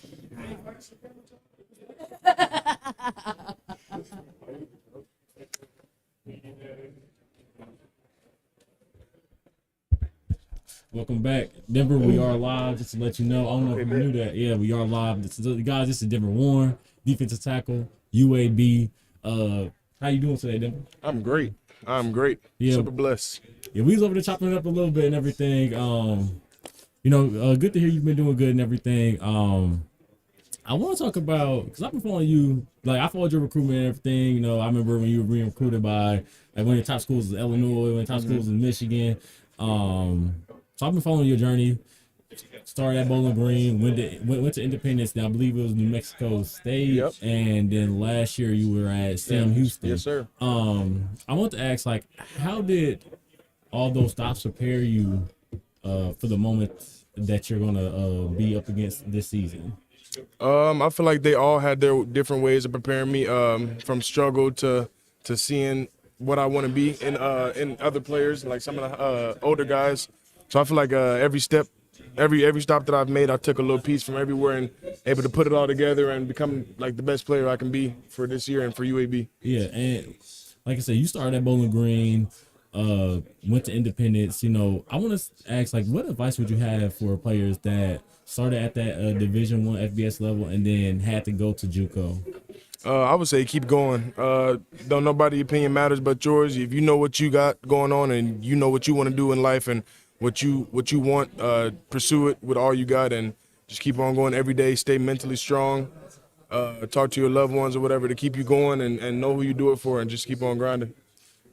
That's what would you what was it about UAB and Trent Dilfer that like made you be like, this is home, this is where I want to play and this is where I want to be?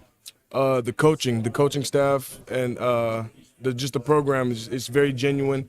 I love the coaching staff, the new staff that is brought in, my defensive coordinator and my D-line coach and Coach TD himself. They're great coaches and they know ball and they know how to get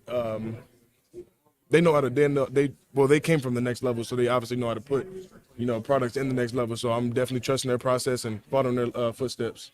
What's been one of your favorite moments with UAB so far? What's been some of your favorite like bonding moments with your new team and everything? I would have to say community service, helping giving back in the community.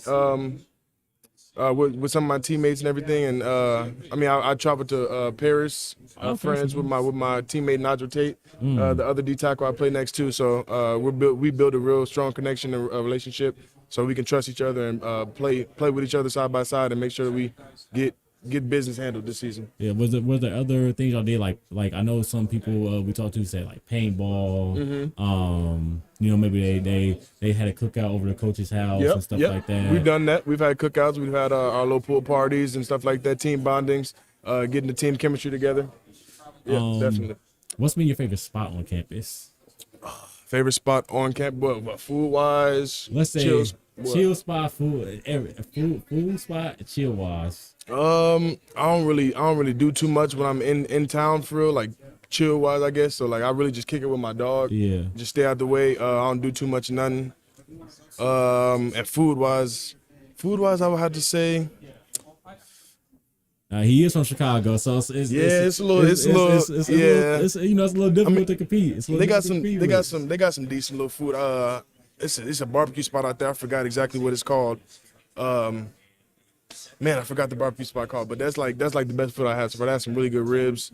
They had a real special barbecue sauce. I really like it. Yeah, it's nice. So is the ribs like your go-to thing, or are the ribs like a go-to thing? Yes, yeah, absolutely. Rib tips or ribs. That's why whenever I go get some barbecue, that's what I'm gonna get. Okay, so what are some goals that you have set for yourself this upcoming season at UAB? I have a lot of goals, personal goals that I've written down. I definitely want to make sure I execute and do my job, my 111, to make sure our team gets to where we need to go. Mm-hmm. At the end of the day, it's all about the dub and about the team. So as long as we getting that done and working together, I'll be all right. Yeah. Now I'm going to play rapid fire questions. Uncle Remus or Harold's Chicken? Harold's. Harold's? Definitely Harold's. I can't diss Uncle Remus though, because it's fire. But if you're gonna make me pick one, it's Harold's. Easy. If you're gonna make me pick one. So even the mild sauce? Yes. Okay. Yes. I prefer Uncle Remus. I'm not gonna lie. Oh, okay. Hey, you can't lose with either one though. You really can't. You sure really can't.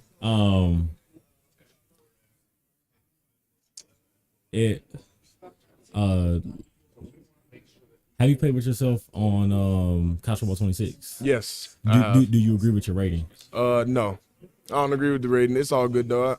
I'm a very humble person. I ain't never, I'm a humble person. I'm gonna go get it. They gonna see it. They gonna see it. Favorite teammate to play in College Football 26? To play against? Yes. Probably Nigel. Nigel. Okay, yeah, probably okay, Nigel. Okay. I'm not gonna lie. If I'll be whooping them, but it'd be good.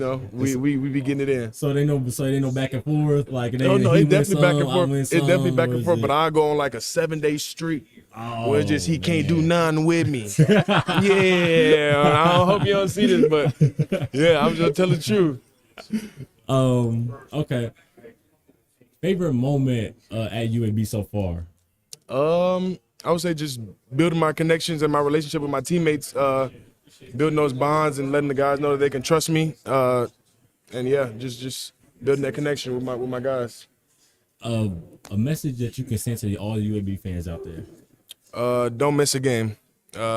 it's on this season. Just make sure that you're tapped in and come watch the Blazers play ball. And finally, Don't miss it. Oh, sorry, my bad. No, you good. So finally, what can they expect from you this upcoming season? You can expect me to do my 111 plus some. I'll definitely execute as much as I can and do what I can to bring home the dub. This is Denver Warren. Can we get a shout out CFB Nation? What'd you say? Can we get a shout out CFB Nation? Yeah. Shout out CFB Nation, man. Yep, Absolutely. Shout out to Denver Warren for this interview, man. It's been dope interviewing. We talked over there and everything. So, yeah, I can wait for this and everything. Yep. Appreciate you so much. Appreciate you. Oh, yeah, man. No problem. No problem. Yeah, I had to, man. Oh, I had yeah, appreciate you, man. Yep. Hey, Harold's or Uncle Raymond's? Oh, I asked him that. Yeah, he said Harold's. He said Harold's. He said Harold's. It's very hard to pick He between. said Harold's. Yeah. But hey, Chicago got so many chicken spots and everything, so ain't gonna lie, church is overrated. Oh, absolutely. Don't do that. Yeah, Don't do that. I was telling them that before. Don't do no churches. Before we came here, I was like, bro, churches is not good. If they best thing they got is their peppers, you don't want to go there. Their peppers busting, but that's about it. I mean, it's all right. It's all right. You feel me? I eat it, but I ain't going there over no. If I can choose the better chicken spots, man. No. Oh yeah, man. Appreciate that. Yeah, man. no problem. Appreciate you. Thank you. I appreciate y'all so much. Welcome to Bull Rush, the ultimate arena where competition meets strategy. Bull Rush is your gateway to high-energy challenges where skill earns rewards and champions rise. Challenge your friends in fantasy sports picking competitions where every decision counts. Prove you really know the game by climbing the leaderboard, outsmarting your rivals, and locking in bragging rights. It's a battle of instincts, strategy, and sports knowledge. Ready to make your picks? Visit bullrush.com today. Are you in?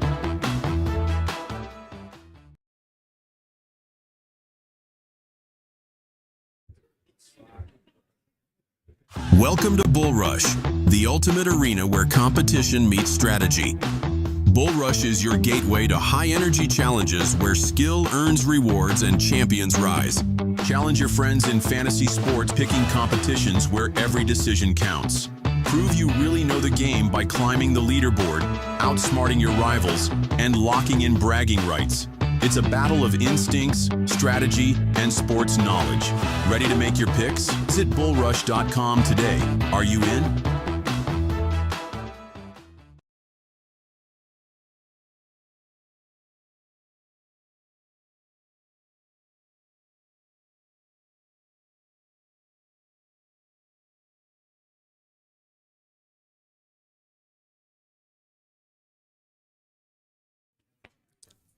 Whoa. How did we get here? Which way do we go, George? Man. Which way do we go? Here we go. There we go. Alrighty, we back. Shout out to the sponsors, Bull Rush. Of course, they swagged us out. Gave us these hoodies we have on today. It's been a lot of jam-packed action. Got more coming up. We're about to hear from Memphis head coach, Coach Ryan Silverfield. Moon's going to do that interview.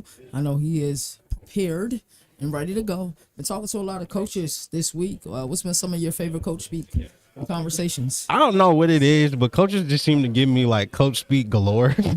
Yeah. A lot of people don't enjoy coach speak. I think we probably enjoy it more than others do. I like reading between the lines. Yeah. And really getting them out their comfort zone. And I can tell when somebody's a son of a quarterback. Like talking to Jalen Kidner, bro ain't give me any intel or anything. I'm like, what's your favorite type of play call? Like, bro wouldn't even give me that type of play call. He just said, we're not even doing concepts. Okay. He said, we're not giving you Nathaniel, cuz.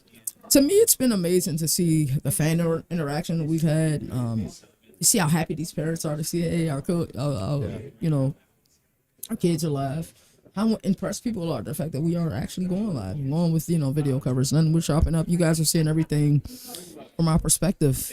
The amount of people ask like, hey, who are you guys? And then they're always intrigued when they see how big our following is.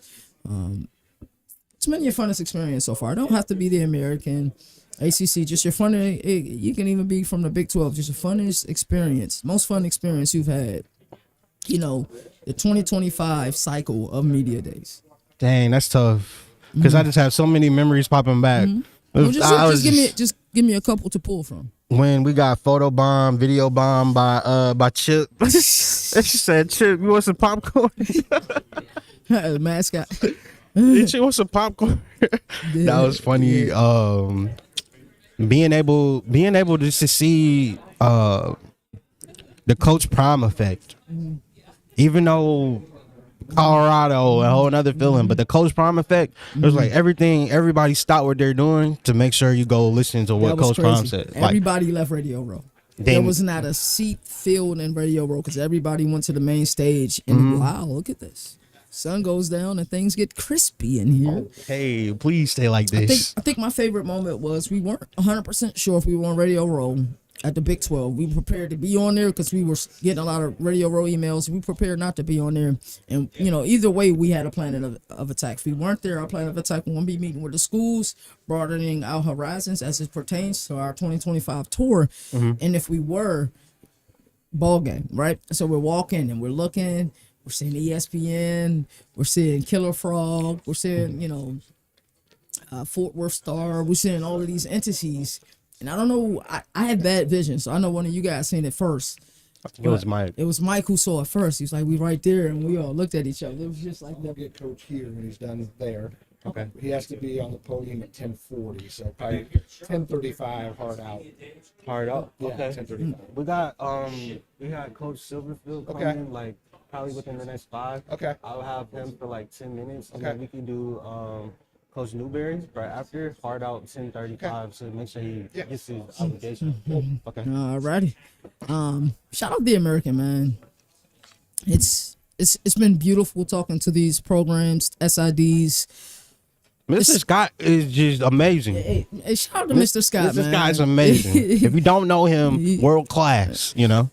World class. To me though, it seems like this event is still widely undercovered. There's not enough people here to celebrate this illustrious conference, and the fact that, you know, we're the only entity live right now is a little mind-boggling to me too, other than ESPN, of course, who are inside at the main stage. But I think our experiences are a little different because we're on Radio Row. Right. So going back to what I was saying, Big 12 Radio Row, finding out we were there and then changing our game plan. We're going to go live as much as we can. We're going to get as many interviews as we can. I think another one of the moments for me was a moment that had nothing to do with content. It had everything to do with seeing you guys enjoy yourself on Tuesday night. I haven't gone out with you the last 2 nights. You know, yesterday I was just tired. The day before that I was tired too. But It's been catching up, man. yeah, it's been catching up. And then I attended a wedding this past weekend, so it's just been a weekend run. Shout out to my mom and dad. They're celebrating their 40th anniversary today. We're actually going to have a 80s theme party tomorrow. Shout out to them. It's beautiful to see you guys been together 40 years, and the fact that you're only 10 years away from your golden anniversary, all of the adversity and everything you guys been through, and the fact that you both have chose the needs and the business of our family over everything is incredible to see. I think it's probably why your boy is single. With mom dudes bring to the table, I ain't gonna find that anyway. But shout out to them. Happy 40th anniversary to my parents. Like I said, we're gonna do it up tomorrow. I already ordered my 80s fit, so it's gonna be fun, man. We're gonna have a lot of fun. Also, now that I'm thinking about it, shout out to Bull Rush, our sponsors for this event. We're also looking for a sponsor for our 2025 college football tour. We will be everywhere. We are walking billboards, as you see. We have Bull Rush on right now. Our entity is CFB Nation, but we have Bull Rush gear on because they took care of us. Look at the lower thirds. Look at the ticker. It's Bull Rush. That's what you can get when you get a tour with the CFB Nation. So we're looking for a sponsor. Reach out to moonvibes@thecfbnation.com or Leverett. That's LEVERETTKT@thecfbnation.com if you are interested. I'm not sure what's happening with fall camp. And I say that because we have had so many schools invite us out, come out, watch us for fall camp. You might have to do a tour or something, fall man. camp tour. I know we're supposed to be spending some time with Toledo. I'm going to have to talk to T now because now we have options. And it's going to be incredible, but it's something about the Queen City. I know we've been invited down to Memphis, but it's something about the Queen City. I know we've been invited to Greenville, North Carolina. Love the stadium, love the unis. Got involved to New Orleans. We've been invited to New Orleans, so we got a lot to thinking to do in a short period of time. Because most fall camps kick off on Monday, Tuesday, or Wednesday. So we got a lot of thinking to do. A bunch of interviews coming up. We're kind of waiting and seeing who's going to be coming up next. As Navy is walking past us right now. You guys should see them enter your screen. I think it's dope how they. Whoa, we never called them. We got to call them all. And you got their number. Can you call one of them? Yeah. They gonna end up charging me for another day. So, having a lot of fun with Radio Row right now. Kind of waiting and seeing where. What? Oh yeah, it did. It just got crazy, right? So sun's back out. So the back is just kind of looking like the gates of heaven opening up.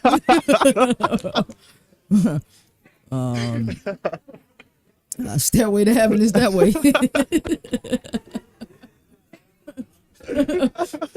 Go ahead, bro. It's been a week, man. You gotta have fun sometimes, man. It's been jam packed, man. It really has. The amount of times we Coach! in the place to be. Hey, how's it going, brother? Yes, sir. Thank you. Nice to meet you, brother. Such a pleasure to meet you. Such a pleasure. We're gonna have you right here, Coach. Thanks, sir. It's right here. Y'all doing all right today? I'm doing great. How are you doing? Good, thank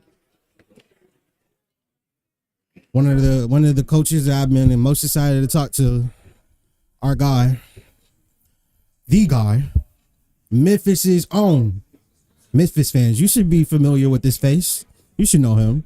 How you doing, Coach Silverfield? Good. Certainly got a face for radio, but yeah, glad to join you guys and appreciate y'all having me on. Well, this is CFB Nation. This is our special interview with you. We want to take time to just say thank you for joining us, being here with you today.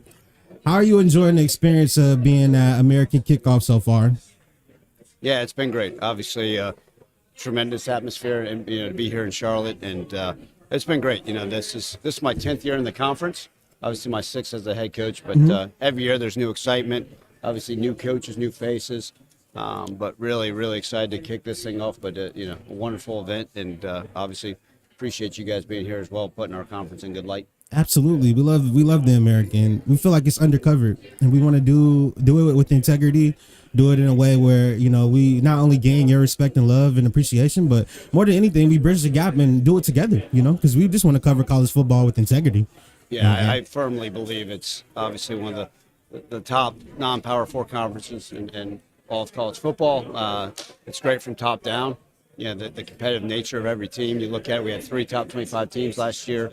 Obviously, the addition of Army and them staying ranked, tremendous opportunities for every team. And the more we can showcase this conference, the better off we all are. Absolutely. All right, Coach, let's get into it. So when you took over in 2019, you didn't walk into a rebuild. You walked into a rocket mid-launch. But what people forget, though, is how hard it is to sustain at this altitude. Like, it really is difficult. What's been the emotional weight of carrying Memphis from the Cotton Bowl into an area where now 10 wins feels like it is the standard, like it's expected at this point? Yeah, I love history, and I love the history of Memphis. Right, been playing football for 109 years. And I go back and I look at, right, obviously they've had some rough history, a long time without going to bowl games. And then you look over the last 11 years, we've been to bowl games every single year, right? We're one of 7 teams in college football have gone to those.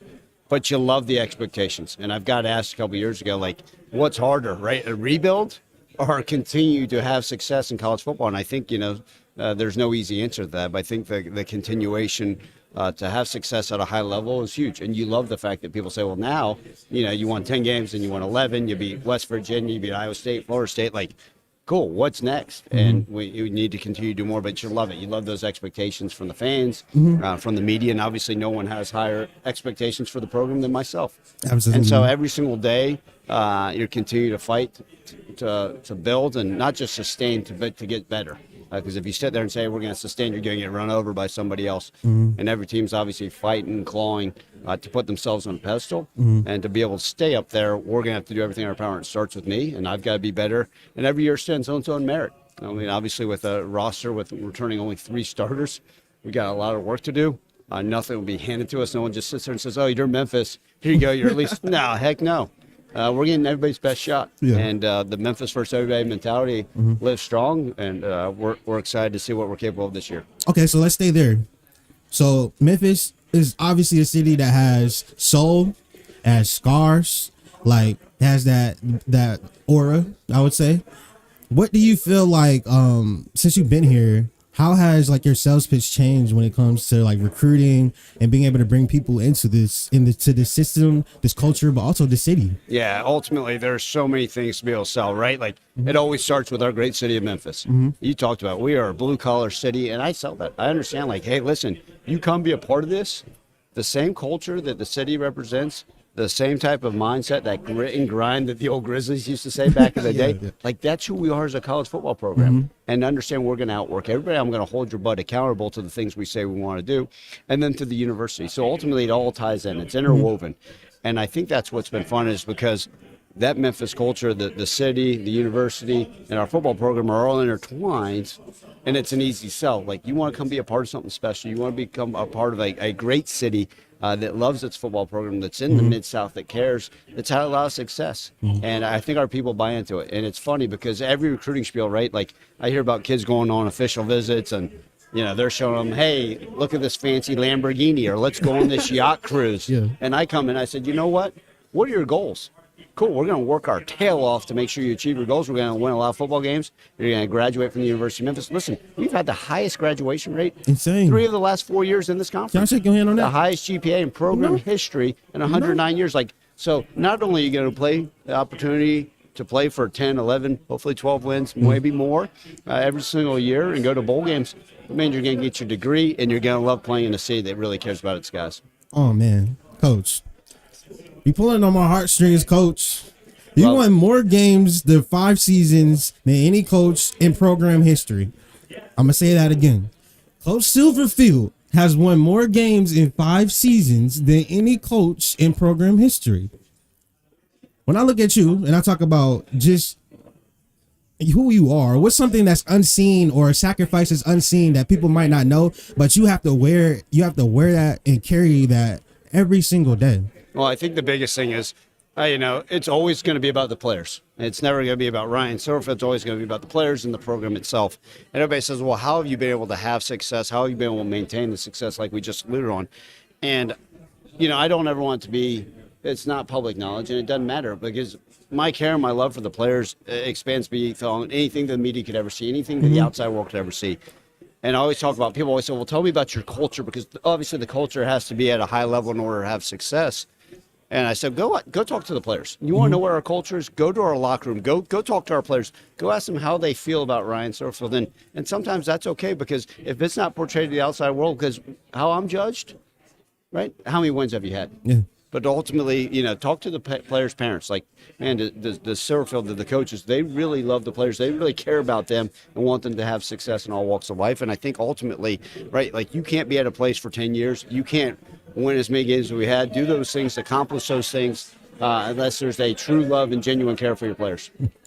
A lot of teams talk about culture, and you just talked about culture, but y'all have a culture that you can actually feel. You can see it. You can see it happening in real time. When you talk about fast, physical, fearless, what are some of the standards and DNAs that has rubbed off on this team as we head into 2025 where we are? Yeah, I think that's exactly right. I always tell our guys I want them, you know, to be the hardest working team in college football, the most intelligent team in college football, and ultimately be able to play fast and fearless, right? Like, I want relentless effort. Like, those things are non-negotiable.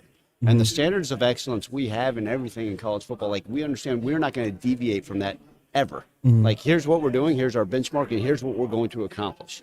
And anything short of that, shame on us. It's not even allowed.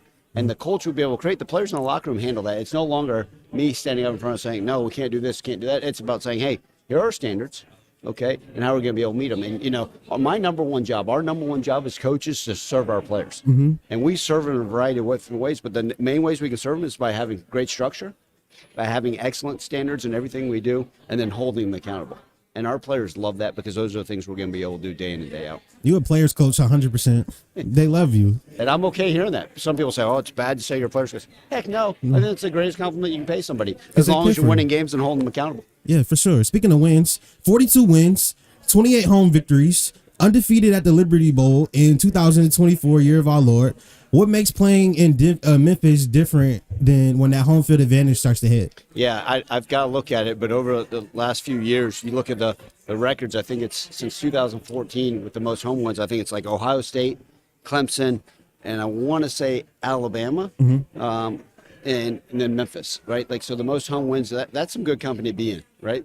And that's what you want. You want people to come to Memphis and know, man, we ain't getting out of here alive. Like, when they come, we're going to lock the gates, and you're gonna get everything we have. Now, it hadn't been perfect, and we got an excellent home slate this year. But I want our players and our fans to understand, like, coming here to our place, it's going to make you feel a little bit different. You got your bones in the business, coaching offensive line. I know that's still like where your heart is and everything. What's the current state of like the O line, and what are some of the things that you've been looking at and just saying, hey man, like they're getting it? Yeah, well, I always say this. I get further. Unfortunately, this head coaching title, you get further and further away from the stuff that you absolutely love and what you're passionate about. But to this day and age, I still try to sneak myself, whether I'm hanging out with the quarterbacks, hanging with the DBs, out on the field. I find myself always gravitating over towards the big guys, towards the O-line. And, the one thing I love about the position, because I've coached every position in college football, I really have. This is my 27th year coaching. 27. Yeah, that's the gray in the beard. And at every level. But the one thing I love about O-line, right, like it takes five guys that are working cohesion, that still care about it. They're going to be tough. They're going to be smart and love the dirty work and don't get the recognition. So I kind of resonate towards that. And so it's been fun. We got great O-line coaches. I always say this. I'm like the fourth string O-line coach now. and sometimes I go over there. I hope I don't screw it up. But we got guys there. We got depth, and it's been a lot of fun. Hopefully they have a lot of success this season. This program has a history of sending guys to the next level and turning them from kids to pros. I wanted to know that, like, what do you think about just overall big picture when draft night comes and you start to see your Memphis just sending guys to the league? Well, how does that pull on your heartstrings, and just how does it make you feel? Yeah, well, that's ultimately, right, the number one goal we tell of anybody we bring into our program is to win a championship. And then if we can do anything to better their future, right, whether it becomes a CEO of a company, right, whether it's to become better husbands, better fathers, and then a lot of them, obviously, their ultimate goal is to get to the NFL. And so anytime you have the opportunity to see these young men that some of them known since 16 years old, some of you just met in the portal, for 6 months, to be able to fulfill their hopes, goals, and dreams, there's nothing better, right? It's like literally seeing somebody that you helped, maybe had a small part in their development, to go meet their goals and dreams. There's no better feeling. You become like a proud papa. You just sit there with a gigantic grin on your face, and at the University of Memphis, we're able to put that grin on our face quite often. Your family means so much to you. I can tell. Just based on doing my research, I could tell your family means so much to you. Like, when it comes to the dog days of having a coach and everything, talk about them and how you lean on your family during this time. Yeah, look, it's I think it ultimately goes back to how I was raised, right? I was very fortunate to understand that, like, you're going to go get what you want to get, and it's not always going to be easy, but don't ever give up. And, that lesson was taught to me at a young age by my parents. And I'm very fortunate they're both still around, and they both have, continue, because there's been ups and downs, right? Like, I don't know of a coach that's been in this thing as long as I have that hadn't been fired, that hadn't, slept on a cot in the coach's office, that hadn't had to fight his way through things and go through adversity. We all do. And my story is no different than so many others out there in all professions. But I think just relying on the family to sit there and say, hey, keep pushing, keep going. And now as I've gotten older, right, like, now you do things for them, right? Before it was always, hey, they're there to support me and love me and kind of positive encouragement. Now, every day I go to the office, there's no wasted days, right? I work so hard, not only for my family to support them, not financially, but just to be there and say, hey, listen, I got to create a great example. And if I'm going to go work 100 hours a week, it better be in just because I'm leaving a family behind at home that I may not be able to give the attention to, because I spend more time sometimes with other people's kids than my own kids. And ultimately, right, like, every day I go to the office, I owe it to my coaches and their families to pour into it and to give everything I can to this program, because ultimately it's about having success for everybody and making their lives better.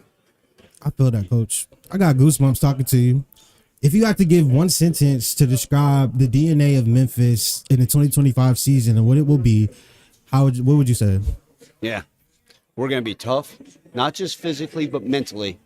And we're going to go out there and lay it all on the line every single day. And it's going to start with day one of training camp all the way, hopefully, we're playing deep into January. You better bet your bottom dollar Memphis going to show up and try to take your lunch money, man. You better hide your lunch money. You're taking it. You ready to get... Well, I got to ask you about the elephant in the room, if I can. We heard the reports and the rumors about Memphis trying to take their talents out of the American Conference and go look to the Big 12 and things of that nature.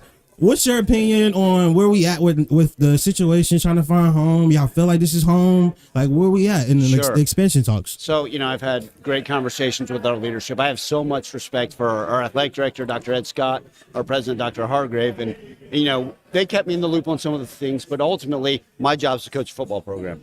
And I've got so much respect for our leadership. He answered that amazing. And then so much respect for our leadership that they're going to put us in the right situation. And the one thing about Memphis and Memphians and the university is we're always going to take our shot. We're always going to swing big, and we're always going to bet on ourselves. And that's not only the football program, the athletic department, the university, and the city. It's a city of a lot of pride. And ultimately, when it's all said and done, we have a wonderful relationship with the American, right? When you think about this, we still last season got the biggest revenue distribution because of our success in this conference, coming off 11 wins, the success of the basketball program. We're in the conference championship. And so all those things, we said, listen, we are where our feet are. At the end of the day, I got to focus on having the best 2025 football season and do it just, put my blinders on and keep moving forward. I 100% agree with you on that. Let's get you out of here on a high note. What would you say about rapid fire questions with CFB Nation to let your hair down? Let's do it. All right, let's get to it, Coach. All right. Who's easy on me? Who is the funniest player on your 2025 roster? Yeah, it'd be hard to argue that it's not William Whitlow who's with us today. Defensive end, he's got that smile, that side smirk. He's always got me cracking up. But he's a goofy one. But it's also good because he's an all-conference defensive end as well. We talked to him. He's a monster. He's a monster. You get one meal in Memphis. What you choosing? Yeah. Oh well. I got to be careful because we got so many great barbecue sponsorships, and I don't want to get back and say, that barbecue sponsorship got pulled. I will say this, and you can look at my waistline and say, yeah, you've been there a lot. Gibson's Donuts, okay? My friend Don DeWeese is the owner of Gibson's Donuts. It's the single most successful donut store that's owned by one person. They've got one store. The line is out the door. Gibson's Donuts, obviously, I've been a big fan for a long time. What's harder, a third down and one versus Tulane, or trying to get the kids to go to sleep at bedtime? Also, I got those 5-month-old twin girls at home right now, and that is a battle. Obviously, Tulane's had a lot of success on defense. Obviously, we get the upper hand on them this past season. It's going to be a heck of a battle when they come to Simmons Bank Liberty Stadium this year. Let me tell you, they both keep me up at night. So how's that work for you? Who's the most underrated assistant coach on your staff? Yeah, look, so much credit to them. Like I just say this so often, like we've got the best coaching staff in college football. Very, very fortunate. And occasionally they let me drive the bus. And, Tim Cramsey, our offensive coordinator, had the opportunity to go to so many other places, decided to stay loyal to Memphis and continue to pour his heart and soul into this program. Jordan Hankins, our defense coordinator, obviously flipped our defense and made it a strong point this past season, what they've been able to do. All of our coaches do such a tremendous job. I think what ends up happening is, people understand who the position coaches are, people understand who the coordinators are, but sometimes those younger guys, those quality control guys, those ones that are sleeping in the office, right? That don't get the credit that, they're pitching in the program, but they're just grinding away. They're the ones that do the hard work that allow our assistant coaches to have so much success, but credit goes to all of them. What's your favorite uniform combination that the Memphis Tigers have? Yeah, someone said we got over 160 something combinations. 160 combinations, right? Like Oregon. My buddy Dan Lanning, he's got all those different duck uniforms, all that stuff. That's great. I love Dan. I love Oregon. But at the end of the day, Memphis got it on fire, right? Like having the largest Nike distribution center right there in our backyard in Memphis. We get what we want when we want it, and so. I'm still waiting. With our basketball coach being Penny Hardaway, I'm still waiting for the maybe the foam posit, uniform, the foam posit cleats. Okay. Maybe his picture on the, the Jordan brand. A lot of respect for that. But Okay. we got so many. Sometimes I like that iced out white on white on white. The players love the all black, the Halloween look. The that Halloween looks strong, and spooky season is good. There's so many different uniforms. I'm old school. I'm like, just give me the traditional. Let's Yeah, go. the traditionals But the are good good. news is, I've got about 3 years ago, I got enough on my plate. I've let the players kind of choose the uniforms. That way, if there's any complaint, I just say, no, that's on y'all. Favorite coaching movie of all time is? Great question. I'm sure some people. I'll give you a good one that not many fans would say. Okay. The Program. See He the loves table. the program. There you go. He loves the program. There you go. I'll try not to headbutt through any windows and get all excited over here, but it's got to be the program. Probably an old school. Just fun. You could say, oh, Rudy's inspirational. All that stuff. Remember the Titans. That's Remember another the popular Titans. pick Yeah, too. of course. Yeah. Coach, top 3 artists in your playlist. Okay, so I'll give you something that most people wouldn't realize. In 1995, how old are you? What year were you born? 1994. Okay, so when you were 1 year old, I went and saw Notorious B.I.G. live in concert. What? Yes. So when you were 1, I saw Biggie Smalls live in concert downtown Jacksonville. So I'm one of those. My first concert I ever went to was Huey Lewis and the News when I was 5 years old. Then my old man took me to an AC/DC concert with cut off shirts. And then 4 years later, I'm at a Notorious B.I.G. concert. So I've seen all. I've seen Garth Brooks. I've seen Biggie Smalls. I saw Pharrell and the Neptunes in a basement one time. So I've seen it all. I've got a wide variety of flavor. Memphis has so much great music, right? Some of those rappers, man, I love it. Sometimes I don't know what they're saying. I'm an old school guy. I'm an old school. I like to appreciate old school rap, and some of the new stuff that comes out in Memphis, I appreciate. Right, Free Shiesty, let's call it what it is. But at the end of the day, right, like I love Biggie Smalls, I love AC/DC, and then Rolling Stones. I tell our players all the time, they'll listen to some Tupac, and I said, guys, the best 2-disc albums of all time, okay? And they're like, what's 2-disc mean? I said, there's 2. 40 Licks by Rolling Stones, best 2-disc album. Right next to it would be All Eyes on Me by Tupac, arguably the next best Coach. 2-disc album of all time. All right, Coach. I'm going to get you out of here saying this. Can you look into the camera and tell the fans, the donors, the alumni, all the people that support Memphis all around the globe, how you feel about them? Give them some love and a love letter for Coach Ryan. Yeah, man. I'm forever indebted, and it's an honor, and so much appreciation and respect for our fans, our donors, all those people that poured into this. And it always is going to start with the players, like I mentioned earlier, but they mean everything, and they're the ones that make this engine go. And it's such an honor and privilege just to be the head coach at Memphis. My 10th year there. I love the city. I love our fans. Keep pouring into our players. Go Tigers, go. Can you say shout out to College Football Nation? Shout out to College Football Nation. Let's do this thing. Thank you, Coach Ryan. Appreciate It's you. been a blast. Yeah, man. It's been Absolutely. a blast. Thank you. This is CFB Nation, and this is Memphis Coach Ryan Silverfield. It's nice to see you, Coach. Nice to see you. Welcome to Bull Rush, the ultimate arena where competition meets strategy. Bull Rush is your gateway to high-energy challenges where skill earns rewards and champions rise. Challenge your friends in fantasy sports, picking competitions where every decision counts. Prove you really know the game by climbing the leaderboard, outsmarting your rivals, and locking in bragging rights. It's a battle of instincts, strategy, and sports knowledge. Ready to make your picks? Visit bullrush.com today. Are you in?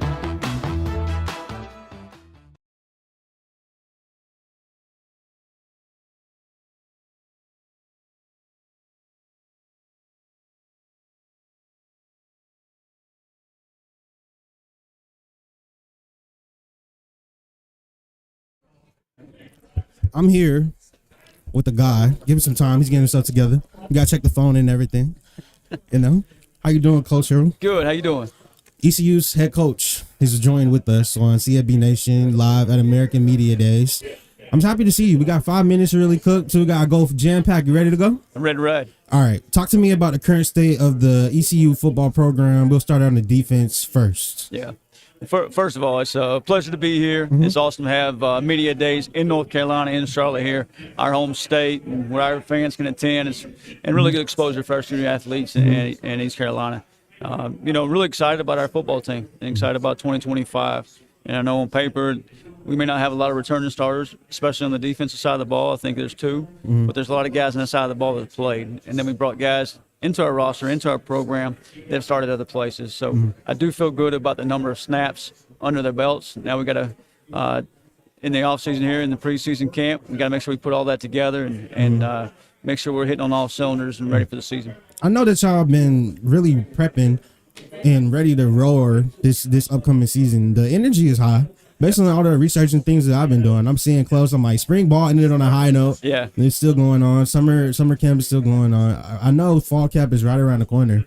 What are you most excited about, like coaching heading into the fall camp? You know, like you said, the excitement coming out of last season and the momentum we have has been really special. Not only for our fan base, but also for our student athletes and the confidence they bring from last season, 2024, into 2025. And I'm just really looking forward to, getting back on the grass and back to practice. I mean, you can go through OTAs or player-led practices all you want, but I know you miss it, Coach. Back to preseason, back to ball. And I think in the off season, you kind of get pulled in so many directions. You don't really get to be out there with the guys at practice, and looking forward to getting back to the season.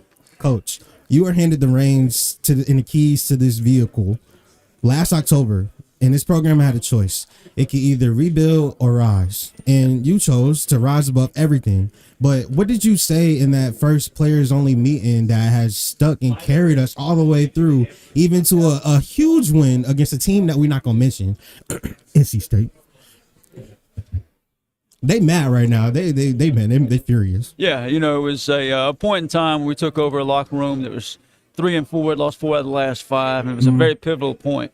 And we just say, hey, we all we got, we all we need. It's about each other. And we made it, put personal agendas aside and made it about the team and really focused on our seniors and moving forward and focusing on the moment and the day and the process and how we could win the game at the time and get those guys to a bowl game.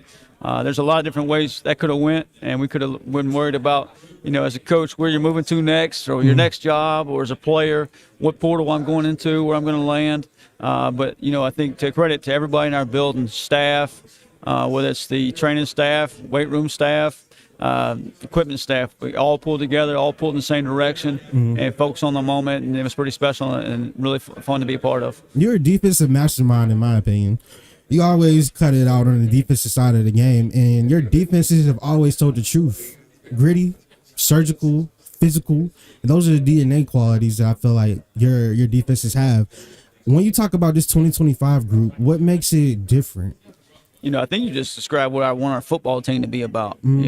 Hard-nosed, tough, physical, play with a lot of energy, play with great effort. And I think that's the way you play football. I think it always has been. I think there's so many alternative factors outside of the locker room that we kind of, NIL or portal that we kind of focus on, but that's not really need to be the focus of your football team. The focus of your football team needs to be about team, about how we're going to play the game. One of our favorite little sayings in our locker room is how we do anything is how we do everything. And focusing on the way we build that. You developed multiple NFL draft picks out of Greenville.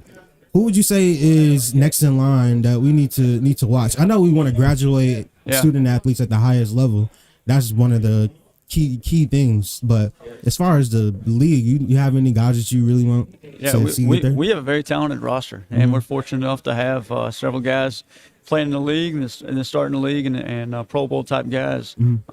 And you never know where the next guy's going to come from. And I think if the guys will focus on we focus on the team, we talk about, hey, with team success comes individual accolades. Whether that's all conference, all American, or draft pick, and that's where our main focus is right now. I'm gonna get you out of here on a high note. Ready? Right. You're gonna play a game called Rapid Fire Questions. All right, ready, ready, Coach? Let's do it. We can let our hair down. All right, I ain't got much hair to let down, but favorite uniform combination that ECU currently has in the vault? I know the purple is very traditional for us, but I kind of like the black when we play the Night at the Boneyard, and it's all black, and on a Thursday night there. What do you like to do in your downtime to get away from coaching? I don't have many hobbies. A lot of guys are golfers or fishermen or whatever it may be, and if I got 4 free hours, I'm going to go spend time with my 3 daughters. I got a 13-year-old, a 9-year-old, and a 7-year-old, and there's nothing more I like than being a dad. I love it. I can tell you're proud, pops too. It's just your eyes lit up. It's when you fun. said that. It's I enjoy being a girl dad. Yeah, me too. I love it. When you talk about the current state of college football, you feel like college football is the greatest sport in the world? Without a doubt, you know, and I think it's going in the right direction. And I think folks like Tim Pernetti and our conference and American Conference pushing it and to the next level is a factor of that. And if you look back where we were 10 years ago and how much better a place college football is in now, and just kind of the revenue it provides, the entertainment provides, and the different aspects it provides for student athletes is pretty special. It is special. The Boneyard is special too. What is it like playing there? There's no other place like Dowdy Ficklin, and protecting the Fick and getting rowdy and dowdy is pretty special. And those students and the way they pack out that boneyard, and they get the purple and gold chant going, or living on a prayer song, or whatever it may be. It's no other place in our conference like it, and it's really a special place to be part of. I really appreciate you and your time, Coach. Do you have anything you want to tell the ECU family, friends, alumni, booster supporters heading into 2025? I appreciate you having me on, first of all, but Absolutely. I think I'm honored to be the head football coach at East Carolina. It's been a blessing. It's been a blessing to lead and mentor not only young men but our football program. Thank you to Pirate Nation for making it a special place and a place where football matters. Thank you so much for coming on. Yeah. We have deep respect for you. Really appreciate you. I'm looking forward to see big things from ECU. Let's go do it. Can you say shout out to College Football Nation? Hey, appreciate you, College Football Nation. Yes, sir. Appreciate you, Coach. This is Coach. Be very familiar. ECU's coming for you this year in 2025. Welcome to Bull Rush, the ultimate arena where competition meets strategy. Bull Rush is your gateway to high-energy challenges where skill earns rewards and champions rise. Challenge your friends in fantasy sports, picking competitions where every decision counts. Prove you really know the game by climbing the leaderboard, outsmarting your rivals, and locking in bragging rights. It's a battle of instincts, strategy, and sports knowledge. Ready to make your picks? Visit bullrush.com today. Are you in?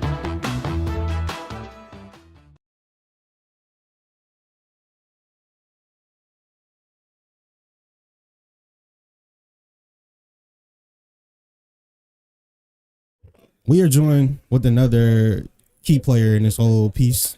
We got one of the guys, an absolute dog, with us joined on the stage.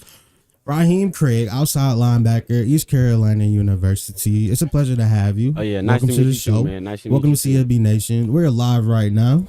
American Media Days coverage. How have you been enjoying your time so far? You just say you had to take off the jacket. Yeah, man, I got a little hot, but I've been enjoying the experience, man. I thank God every day that I can wake up and do stuff like this. He put me in a position to come, represent our team. I just give glory to all to Him. I really appreciate you starting off that way. We're going to finish it strong that way, too. Yeah. 32 games, 4 years, 2 programs, a whole lot of film, a whole lot of savagery put on tape, too.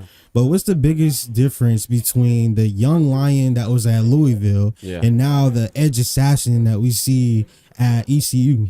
I think I'm more hungrier, as time went on, I feel like I grow hungrier and hungrier. Now it's my last year, so I got to give it all I got. It's that last lap. I gotta do something. Yeah, you talk about big picture. I know it's far in the future, but senior night coming up. Yeah, like talk to me about your growth from where you were when we came in, just at ECU, and how they treated you to where we're gonna end it and culminate it on senior night. Time flew by fast, man. I never thought time would go by this fast, but senior night, it'll probably be emotional and stuff like that because like it's getting closer to the end. Time going by real fast.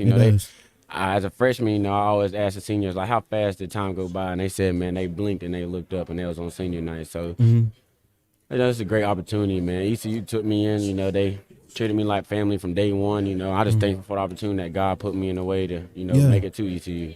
How do you feel about Coach? I just got a chance to talk to him. His energy is like super infectious. What was your relationship and how has it grown with Coach since you've been here? Oh man, it's great, man. I love Coach Harold, man. He treat me like family, like I'm one of his own kids. He treat everybody like that. Like I said in another interview, man, he put a game up there, PS5 for us to come up there and play. Really? Stuff like that. He invited us to the house, cook for us, all types of stuff, man. Coach Harold, a great guy, man. Yeah. Not just a coach, but a great person just in general. I really appreciate your answering that because like more people need to know like how dope that these coaches actually are and how much they actually care about y'all. Like Yeah, man, Coach Harold, man, player, cares about but us. also the human Yeah. behind everything. Because y'all humans, y'all go through emotions. You have to make clutch plays and big moments throughout your career, whether it's Louisville, ECU. What are some of the highlights of your favorite memories of your playing career so far? I think probably my favorite memory in college football probably when I think it was my freshman year. Yeah, nope, it was my freshman year of college. My first play in, I got a sack against Boston College. That's crazy. Yeah, I think that was probably my favorite moment. Way to start it off with a bang, though. Yeah, yeah. I think that was probably one of my best moments in college. You lived through the transfer portal. You've been through it. If for somebody that does not go, we the media not gonna get a chance to enter the transfer portal. Yeah. Like take us into what it's like in being in the transfer portal and like how tough it is to like make a decision, navigate offers, deal with people hitting you up, all that type of stuff. It can be stressful, you know. You got a whole bunch of coaches calling your phone, blowing you up, you know. You on phone calls every day, but you know, you'll know which one is which. You know, you'll know who's real, who's not, and you'll know who wants you there to actually help the program and who just wants you there as just another number on the roster. Yeah, you talk about number on the roster, but if we talk ball talk, what was your growth like being an outside linebacker from freshman to where you are now? I feel like I've seen so much more now, so you know I know how to react to certain things that I didn't know as a freshman. So you know I feel like it's grown a whole lot since then because you know I started pass dropping too, dropping the coverage. So coverage. Yeah, so there's more film, you know. So I feel like it's grown a whole bunch since when I was a freshman. Yeah. How's the state of the linebacker room and the guys is like underneath you and underneath your leadership? Well, you know, we're all fighting for that one spot right now, you know.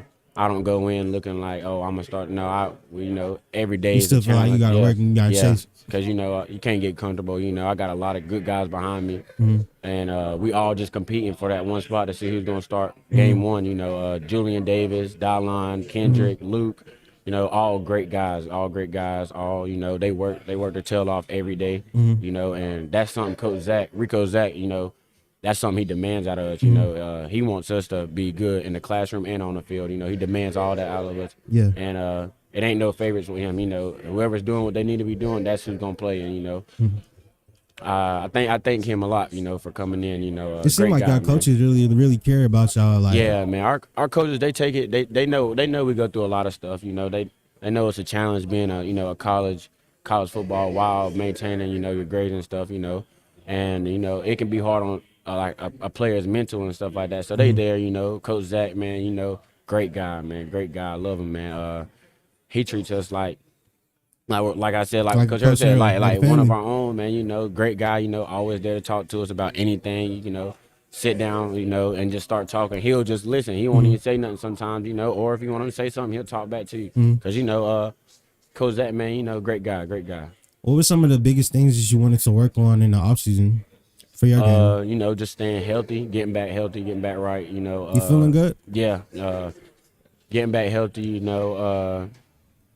and just working on my craft. I got, that's your craft. That's my job. That's my job. Playing football. So I feel like I just got to work every day on building my craft. Whether that's watching film in the weight room, getting extra reps. Just working on everything that I got to do to make sure I have a good season this year. 100%. We're gonna get you out of here on a high note. You ready to play rapid fire questions with CFB Nation? Yeah, come on, let's get it. All right. Top 3 artists on your playlist. Top 3 artists on my playlist. I'm gonna say YoungBoy.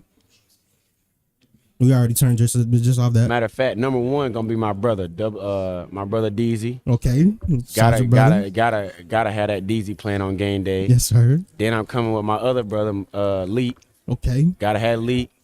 Big shout out, Leak. Gotta listen to them too, boy, because I relate to everything that they saying in them songs. And then my third probably gonna be like YoungBoy or Dirt. I don't know. Okay. Really Dirt. This really depends on how you really feeling. Dirt. Yeah, YoungBoy. Yeah, this depends on how I'm feeling. Yeah. You have like a pregame meal or like a tradition that you do before game day?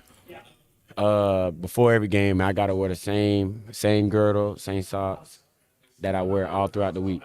Once they wash them and stuff like that, I gotta make sure I have them on. The same one. Gotta have it. I don't change them up. I gotta make sure I wear the same. I wore the same socks all last year. I don't care if they got holes in them or anything. I gotta make sure I had them same socks. What's your favorite uniform combination that ECU has? All black. I love that all Don't even black. hesitate. Don't even hesitate. Yeah, when you step out in that all black, it's just a different feeling. Especially in the Boneyard. Yeah, Wait, man. how would you describe the Boneyard to somebody that hasn't been there? Oh my God. You would think it's a Power 5 program, you know. ECU fans, we love them. Mhm. Like when they show up, they show out every time. Like when I first walked in on game day at the Boneyard, man, hey, I looked up, I was like, wow, that's crazy. Like, Yeah. I ain't Getting know, rowdy and dowdy. Yeah, man, hey, they get rowdy and dowdy. I'm telling you, for real. What you like to do in your off time when you're not focused on football stuff? When I ain't focused on football, I like to, you feel me, go fishing, stuff like that. I'll go fishing and stuff like that, or you know, I'll just chill, hang out with my teammates and stuff. Just something to take my mind off things. Might go on a run or something like that. You know, Yeah. Just to get away from football. You know, because you know when you constantly doing something, you don't want to overthink or overburn Yeah, for yourself out sure. on it. So you know, I like to go fishing and stuff like that. Fishing probably be my most thing. How's your faith grown in your relationship with Christ grown since when we started freshman year, just going through this whole college experience? I mean, I done been through a lot since I've been in college. I lost my dad in 2022, and I'm sorry to hear that, man. yeah, I feel like ever since then, like I've grown a lot stronger to God, because you know I wouldn't be here without Him, man. He blessed me in so many ways that you know I can't imagine, man. So I give thanks to Him every day. I try to every morning, every night before I go to sleep. You know, this year probably I grew a lot stronger. You know, I started going to church more every week and stuff like that.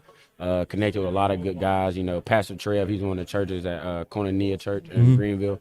Great church, man. So you know, I feel like I've grown stronger to my relationship and faith. You know, I love it, man. You know, I give glory to Him for everything, because you know, without Him, you know, where would we Hey, be? I told you we're gonna start it that way. Yeah. We're gonna end that way. Yeah. You feel me? All right. Shout out to the ECU family and friends, boot donors, all the supporters. Thank Let them know y'all, how man. you feel about them. Man, hey, I love y'all, man. I love everything that y'all do for our team, everything that y'all do for our program, you know. Without y'all, we wouldn't be, you know, who we are, you know. The fans, from the fans to everybody, you know. We love y'all, man. Y'all travel well, man. Hey, I love my ECU Pirate fans. You hear that, fans? You gotta come out and pack Ficklin, man. I'm already knowing they're going to pack out Ficklin. Rowdy at Doubt. They pack out away games. I know they're going to pack out Ficklin. They do travel well. The ECU fans travel well. Hey, we appreciate y'all love. This is outside linebacker, absolute dog, Raheem Craig of East Carolina University. Appreciate you coming in. Oh, yeah, man. yes, sir. Shout out to you and man. your family. You. We're going to have a great season. And yeah, shout out to College Football Nation. Thank y'all, man. Thank you. Welcome to Bull Rush, the ultimate arena where competition meets strategy. Bull Rush is your gateway to high-energy challenges where skill earns rewards and champions rise. Challenge your friends in fantasy sports, picking competitions where every decision counts. Prove you really know the game by climbing the leaderboard, outsmarting your rivals, and locking in bragging rights. It's a battle of instincts, strategy, and sports knowledge. Ready to make your picks? Visit bullrush.com today. Are you in? We live with Caton Hauser, quarterback from East Carolina University. Appreciate you joining the show today. Yeah, thanks, man. Thank you. How would you say that the trip was coming into town for American Media Days? It's been good. It's awesome to be here. I'm excited to be here, representing ECU. Yeah. Excited for this year. I'm just happy to do these interviews and just kind of represent ECU. If somebody didn't know about Caton, like, how would you tell them about who you are as a person, deeper than who you are as a quarterback? Man, so like everybody that I'm close to, I just really love and respect them. Love spending time with my friends and family. Really family oriented. And just I love playing football. I mean, God has blessed me with the ability to play football.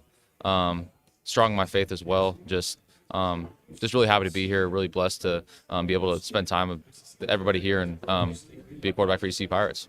I feel it, man. Back-to-back 5-touchdown games, a Military Bowl MVP type vibes, 5-2 record once you took over. We talk about who you are. How do you feel heading into 2025, and like how much more is left in the tank for you right now? I feel good. This is my second year with the program. Same OC, a lot of players coming back, so a lot of continuity from last year. I feel like the momentum will carry into this year. This is my first year like being named the starter going into week 1, so just being really excited, just really confident, really poised, ready to go and take advantage of this year. So I mean, I'm fired up. How's your relationship with the coaching staff grown? It's great. I mean, I know it's like coach-player relationship, but I look to them as like a mentor, a friend. I'm really close to them. I go up to their office to talk to them whenever I want. So there's that relationship with, especially Coach Harrell and Coach JDB, the OC. It's been really good, and that's helped my game as well, just being able to talk to him on a regular basis. Yeah. 343 yards versus FAU.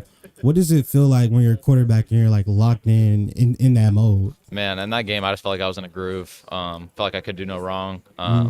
And especially, we just prepared so well for that game. I remember that first drive, we literally scored in 2 plays. Like, we had a trick play the first play, and then we threw a bomb the second play, scored. So from the get-go, like, that game, we just had a really good game plan, and everyone bought in. This was Coach Harrell's, like, second or third game coaching, and we just all really bought into that game. And that preparation, I just felt like I was in a groove, and it carried on to that performance. So, I mean, happy to have that game, but it's in the past now. I'm ready to focus on this year. So I'm excited for your growth. What were some of the things that you wanted to work on in the offseason? Man, I'd say the biggest thing for me is just turnovers. Had a lot of interceptions last year. I wish I can have back. Those are some things we just can't have. I mean, we're really explosive on offense, but we had that with a lot of interceptions, a lot of turnovers. We got to change that. We got to work on that this offseason. And then another thing, too, is just consistency. I'm going to hopefully play full year this year, so just trying to stay consistent throughout the long schedule and stuff like that. It's just the biggest thing for this offense. From Anaheim to Greenville, from Michigan State to ECU Pirates, like, what are some of the highs and lows? I mean, I split reps in high school, so just really find my confidence and play really well. So, I mean, a lot of highs and lows, but I'm just really blessed to be in the position that I am today. We're going to get you out of here on a high note. Okay. I want to talk to you about the fan base at ECU. We've been hearing a lot of good things about the Boneyard. Describe what it feels like to play there. It's crazy. I mean, especially when we play a good team and it's packed out. Being able to go run in that end zone, score right next to the Boneyard, and have the fans go crazy, it's a feeling like no other. Yeah. And Dowdy Ficklen's a great stadium. We have one of the best fan bases in the country, and I'm excited for this year to go play in front of the Boneyard. Who are some of the wide receivers in this core that you want to shout out? You think, like, what are they going to take that next step? I mean, I feel like this year we're stacked at wide receiver. We're loaded. So there's so many guys I can name. Obviously, the 2 guys coming back, Anthony Smith, Yannick Smith, they're coming back for their second year at ECU. And then also we have some young guys stepping up. Jaron Waiters, slot receiver, he's really good. And then we got a transfer Oklahoma, Jacquez Petaway. He's stepping up too. So we have a lot of guys that can fill in that role, and I'm just really excited to be able to throw to them this year. So yeah, I can't wait. Your relationship with your offensive line is solid. Oh yeah, man. I love the O-line. I took them out over summer. They come over all the time, so I love spending time with them too. Yeah. What you like to do in your off time when you're not focused on football? Man, just honestly, just spend time with my family, friends. To try to take advantage of that. Also, just golfing a little bit, golfing with my buddies. When I'm home, I like to surf in California. So those are some things I like to do. What was it like growing up out there in Cali? Man, it was a good time. Just being by the ocean, being by the waters, it's a lot of fun. So it still sticks with you now. Like, you feel like you pull to the ocean. Definitely, yeah. I try to go to the beach as much as I can in the off season, stuff like that. So I feel it. Yeah, it's kind of clutch being in Greenville. Oh, too. definitely. Yeah, it's only like an hour away. So yeah, that's lit. That's lit. Yeah, Who are the top 3 artists on your playlist? Top 3 artists. I like rock music. I like kind of like beachy music. So I'd say top 3. I say Led Zeppelin. It's like one of my favorite bands of all time. I say Sublime. And then I'd probably let's go rap, because I listen to some rap too. I'd probably say Kodak's probably my rap pick. Yeah. Say less. Yeah. Say less. Can you tell ECU fans what they mean to you? Man, the ECU fans mean everything to me. Power Nation, just supporting me through every game, supporting us through every game. Excited to go out and win every game this year on our schedule, go out and play in front of the Fix. So fired up. I appreciate you coming into today. This is our QB1 joining us on today. I'm happy more than anything just to get your time. And I'm super excited for you in this year, because I feel like you have playmakers all around you, and it's really your time. Yeah, man. Thank you. I appreciate that. You had to serve. So great. Be safe. Yeah, man. Until we see you on tour. Got you. Take care. Sounds good. And shout out to Mr. Malcolm too. Thank you, Mr. Malcolm, and everything that you do to help us get these interviews. This is ECU. This is our guy. And 2025. We're going to have big things in the Boneyard. Get rowdy at Dowdy, baby. Yes, sir. Welcome to Bull Rush, the ultimate arena where competition meets strategy. Bull Rush is your gateway to high-energy challenges where skill earns rewards and champions rise. Challenge your friends in fantasy sports, picking competitions where every decision counts. Prove you really know the game by climbing the leaderboard, outsmarting your rivals, and locking in bragging rights. It's a battle of instincts, strategy, and sports knowledge. Ready to make your picks? Visit bullrush.com today. Are you in?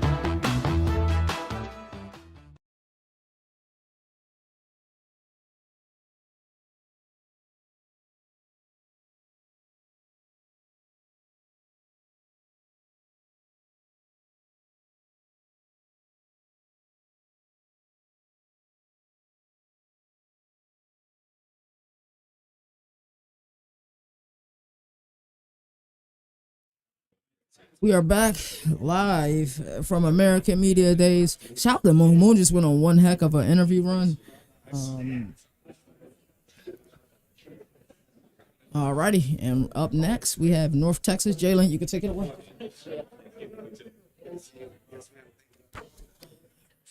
Yeah, sit down. Hello, Coach Morris. My name's Jalen Wilson. Nice to meet you. See you. Doing all right? How you doing today? I'm good. How about you? Pretty good. You have time crunch, so we're gonna start this interview off.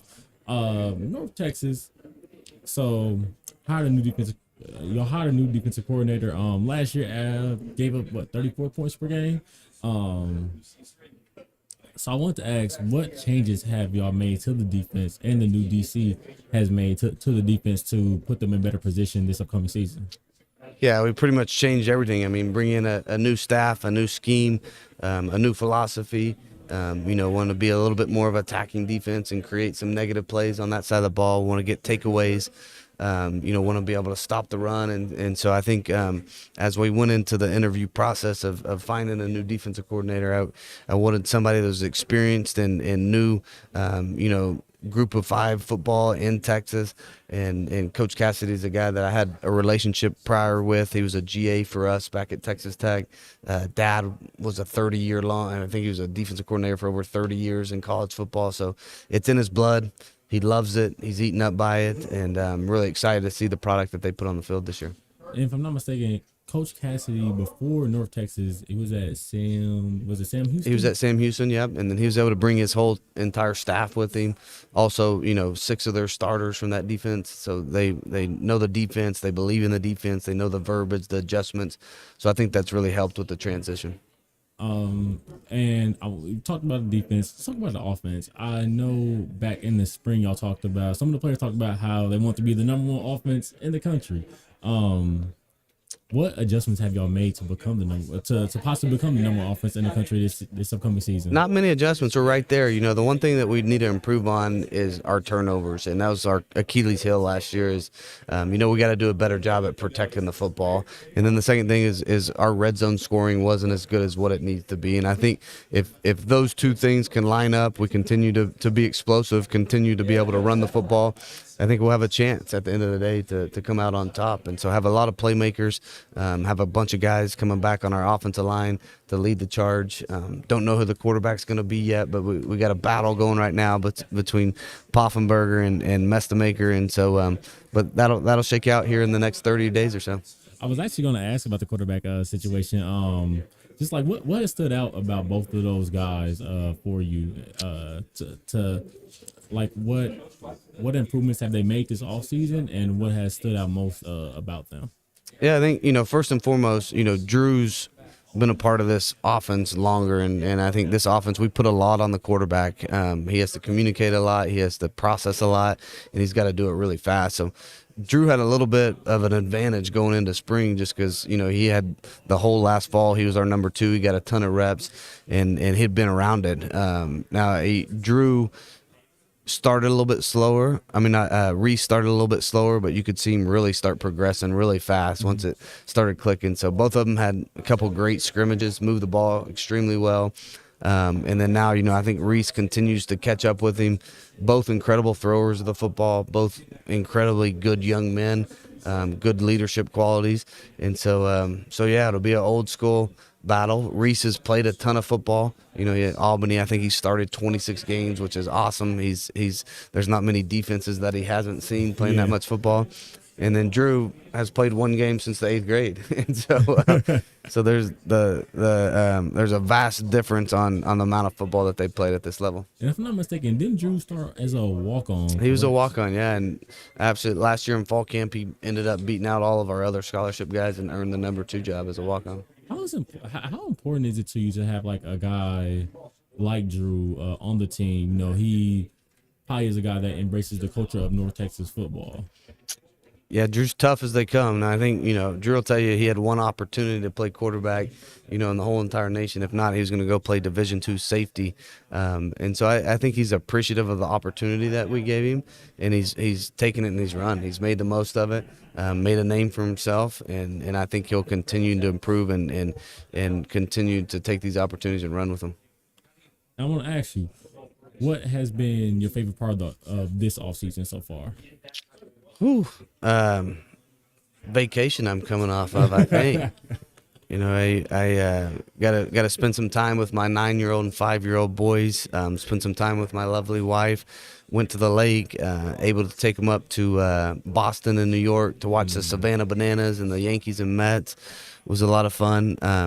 No, but I think it's actually been fun to create a salary cap and to really wrap my mind around building that. And I'm a lot more well-versed with Excel than I ever thought I would be to try to come up with some of these spreadsheets when you're starting to talk about, developing a salary cap and when you pay them and how you pay them and all those things. And so it was interesting, a lot of learning for me in that aspect of the revenue share. I want to ask you, if you had one sentence or one word to describe the North Texas fan base, how would you describe them? Loyal. Loyal? And also want to say, what can the North Texas fan base expect from North Texas this season? One word or no? Just a sentence, 10 sentences, paragraph, if you need to. I think, an exciting brand of football on both sides of the ball. I think a lot more aggressive than what we've been in the past on defense, and try to put the pressure on the other side of the ball, and then try to be, as good. We've been a great special teams team the last couple of years, so continue to push the envelope on all 3 sides of the ball. Well, Coach, this has been a fun interview. Can we get a shout out, College Football Nation? Shout out, College Football Nation. Let's go. Thank you, Coach, for your time. Thank you, brother. Good luck this season. Yes, sir. Y'all have a good one. Yes, sir.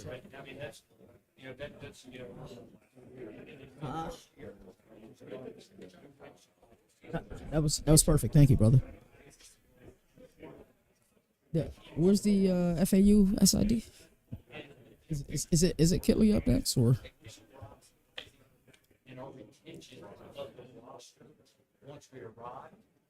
Alrighty, we back. We've been providing content for about 4 or 5 hours now. We had to change the cameras.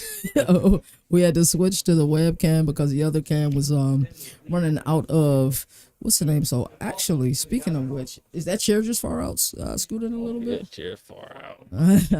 I'm not the smallest person. Yeah. There's that. It's been your favorite moment so far of the American Media Days? Besides the food, the food was fantastic. I haven't even eaten today, so I don't know haven't either. Seeing Moon do his thing has been awesome. We just went on a run, bro. It was back to back. Probably meeting different Warren just because like I said, I followed him since high school and everything. So that had to be impressive to be able to get away with something like that. Yeah, I wasn't expecting that today for real. So I was expecting to talk to Owen McCown and Eric Morris and Army Jeff Monken, but I wouldn't expect to talk to Denver Warren today. But that was a really dope moment. And everything, me and him and Moon kind of chopped it up over there and everything. He talked about how like, cause from Decatur, so he was like, oh yeah, like I know where that's at. He was born in Springfield, which is like 30 minutes away, really ain't that far. But yeah, it was dope and everything. Okay. But just talking to Coach Eric Morris was really fun too. So yeah, I've been enjoying this media day. Yeah, Coach Eric Morris was fun. Quick interview, but I still enjoyed it. Thank you for being time bound, because I don't think people realize you have these conversations. We have an idea of where we want these conversations to go, and then they blossom into other conversations. Yeah, sometimes it's hard. That's the hardest part, because we're around the sport a lot, but when you're around the sport from an intimate level, where you get to talk to these coaches in a setting like this, it's absolutely fantastic. Like, I am so excited to talk to Zach Kitley, bro. You just have no clue, to be able just to talk shop with him, one of the greatest minds in college football. I'm super excited for that, brother. So, how was your guys' discussion? I didn't hear everything. I prefer to hear it live, but because my phone is our internet router right now, I can't watch it the way I would love to watch it. It was fun. I liked when because I opened up with what's happening, brother? How you doing? You doing all right? Uh-huh. I opened up with talking about the new DC, Coach Cassidy, and everything, and what changes has he made, and he went into depth about what he was looking for for what he was looking for in the new defensive coordinator. For sure. Because they allowed 34 points per game last year. So, and you ain't gonna win many games unless you got like a really high scoring offense allowing 34 points per game. But I enjoyed when I asked him about the quarterback situation, and then he talked about Drew, and then he talked about Drew. And that was very fun because, Drew was a walk-on. And I think he said, now I don't know if he was joking or not, but he was like, yeah, he really hasn't thrown a pass since like 8th grade. Like, that's crazy. Yeah, he's a walk-on. He started, I believe he played in the bowl game last year. So yeah, that was very fun to hear him talk about that. So that's probably my favorite part of that interview. It's we came down here, right? And I knew we would, we'll come, we would conquer. And while I was, more excited for the ACC Media Days, this has by far blew all 3 days of the ACC Media Days, in my opinion. It's still my best part. Yeah, it's still one of my favorite You parts. can show that on camera. The whole they gave us like a whole detailed thing. I didn't even see they gave us a roster on the back. Yeah, I didn't even see that either. And the schedule's on there as well, isn't it? Yeah, schedule. They got team notes, schedule. Yeah. We're ready. Appreciate it. All righty. Yeah, all righty. How's it going, Coach? Yes, sir. Thank you so much. Thank you for your patience as well. Righty. Alrighty, you can go and have a seat. We have one of the greatest minds in all of college football, Coach Zach Kitley. He's actually tall as hell. So, is there any way we can adjust this to give him I'm short, but to give him a little bit more headroom? I think we got it there, brother. Go. Appreciate it. There we go, man. He's 6'7". He's a basketball player too. So, I said it when you came here in the opening, and that's when I saw you earlier. I was super excited, man. I was like a kid on Christmas. You're one of the greatest minds in the sport. We got to watch those explosive offenses at Western Kentucky. Then we see what you was able to do at Texas Tech. Why was Florida Atlantic the perfect place to start your head coaching journey? Yeah, I think it just alignment from the top down in the university. We have great leadership from the top down, our president, Adam Hasner, and that trickles down to our athletic director and Brian White. It wasn't too long ago that FAU had a ton of success on the football field. So, they've had a winning culture here before. It's a great place to live, great, for sure. Great recruiting hotbed down in South Florida. So it's going to hopefully be good for us to have a lot of talent down there that we can keep the local talent at home. And again, it's just a good opportunity and a great league here in the American, and excited to see how it goes. That's impressive. I love what you said, to be able to keep that talent in Florida, because I've talked to a lot of players. Of course, we get the Ohios and Texas, but those Florida players are real happy about their Florida high school football. So if you guys can keep that talent, that will be impressive. Talk to me about your relationship with Cliff Kingsbury and how that relationship has evolved over the years. Yeah, I mean, he's been unbelievable for me. Was probably a big reason, part of how I got this job. I know he reached out to our athletic director kind of when I was in the interview process saying, hey man, this is who you need to hire. This is a slam dunk hire. And he's been great for me. He's called and checked up on me a couple times over the last few months, just making sure I'm settling into the head coaching role.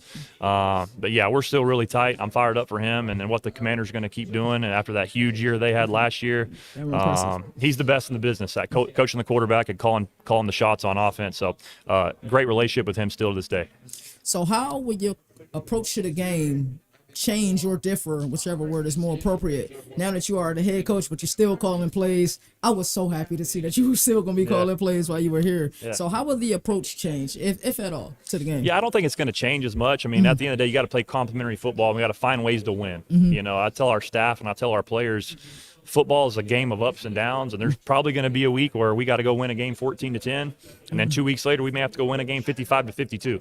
And so I think you just got to find ways, no matter what it is, to come out with the dub at the end of the game, and that's going to be the biggest challenge. But I'm looking forward to it, and we'll just kind of see how the season goes. I can't wait to see you guys on that field. So, you know, now that winter workouts are over, spring camp is done, we're gearing up for fall camp. How do you think those things went, especially in your inaugural season here? And what are some of your expectations for fall camp? Yeah, I'm excited. You know, the work that we put in from January to now has been awesome.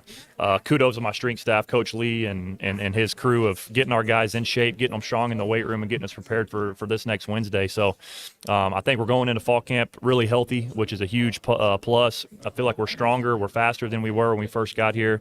So I'm just looking forward to getting back on the grass. You know, we do have a lot of new faces that transferred in from the spring that we haven't gotten to practice football with yet. So looking forward to seeing all those new faces, especially in our secondary. We have 6 transfer defensive backs that are all older, that have played a lot of ball. But just getting them in and seeing how that continuity flows with our front seven is going to be fun. And again, biggest thing is getting back on the grass with my guys and getting back out there and having fun playing football and coaching football again. I love the pureness of the sport. I think college football is the greatest sport in the world. We spent a lot of we're not allowed to say it in our company, but we spent a lot of the off season talking about the semantics of the sport, the portal, and all of that stuff. Now that you know, at the head coaching level, how crazy is the portal? Thinking that, okay, I'm constructing my roster, I like what we have, the new additions are nice, but you don't expect people to leave. How chaotic is it really? Yeah, it's crazy. You know, I think hopefully here soon we're going to try to get this thing narrowed back down to one transfer window, which I think will be huge. We'll kind of see how that goes, but I think that's the kicker. You know, if we can get that down to one window, I think that'll be awesome. But yeah, it's crazy. I mean, just with the kind of the world we live in a little bit, though, you got to be ready to adapt, and you just got to be ready to attack it and go. You know, and you know, I'm still a believer in relationships, and you hear the word transactional going on, and there is some of that, but you can ask anybody that works in my office or that plays for me on my football team. I'm a relationship-based coach, and you know, I still believe in the goodness of people, and people love you, and they know you love them back, and you're taking care of them. That hopefully you can keep some of those guys that maybe kind of leaning maybe to go somewhere else. That's amazing, and it's something that we talked about quite a bit: the transformational relationships versus the transactional one. So it's so fantastic to hear you, so refreshing to hear you use that verbiage. So, Caden Velkamp, let's talk about him for a little bit. Yep. Fantastic year at Western Kentucky, 25 touchdowns. I think he had 10 interceptions a season ago. Having him at the helm, explain the importance of having somebody that already kind of understands your system. Of course, you might have added some nuances during your tenure in Lubbock, but can you explain the importance of having almost like a coach on the field, somebody that already gets the system, even with the new wrinkles you added?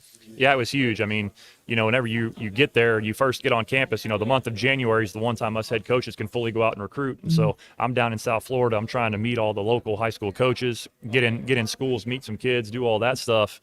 And so being able to have Caden, who already had a really good knowledge of the offense, come in, he was basically an extra coach on the staff. And he could get those guys in, and he could bring the receivers in and teach the receivers while our receivers coach is on the road recruiting.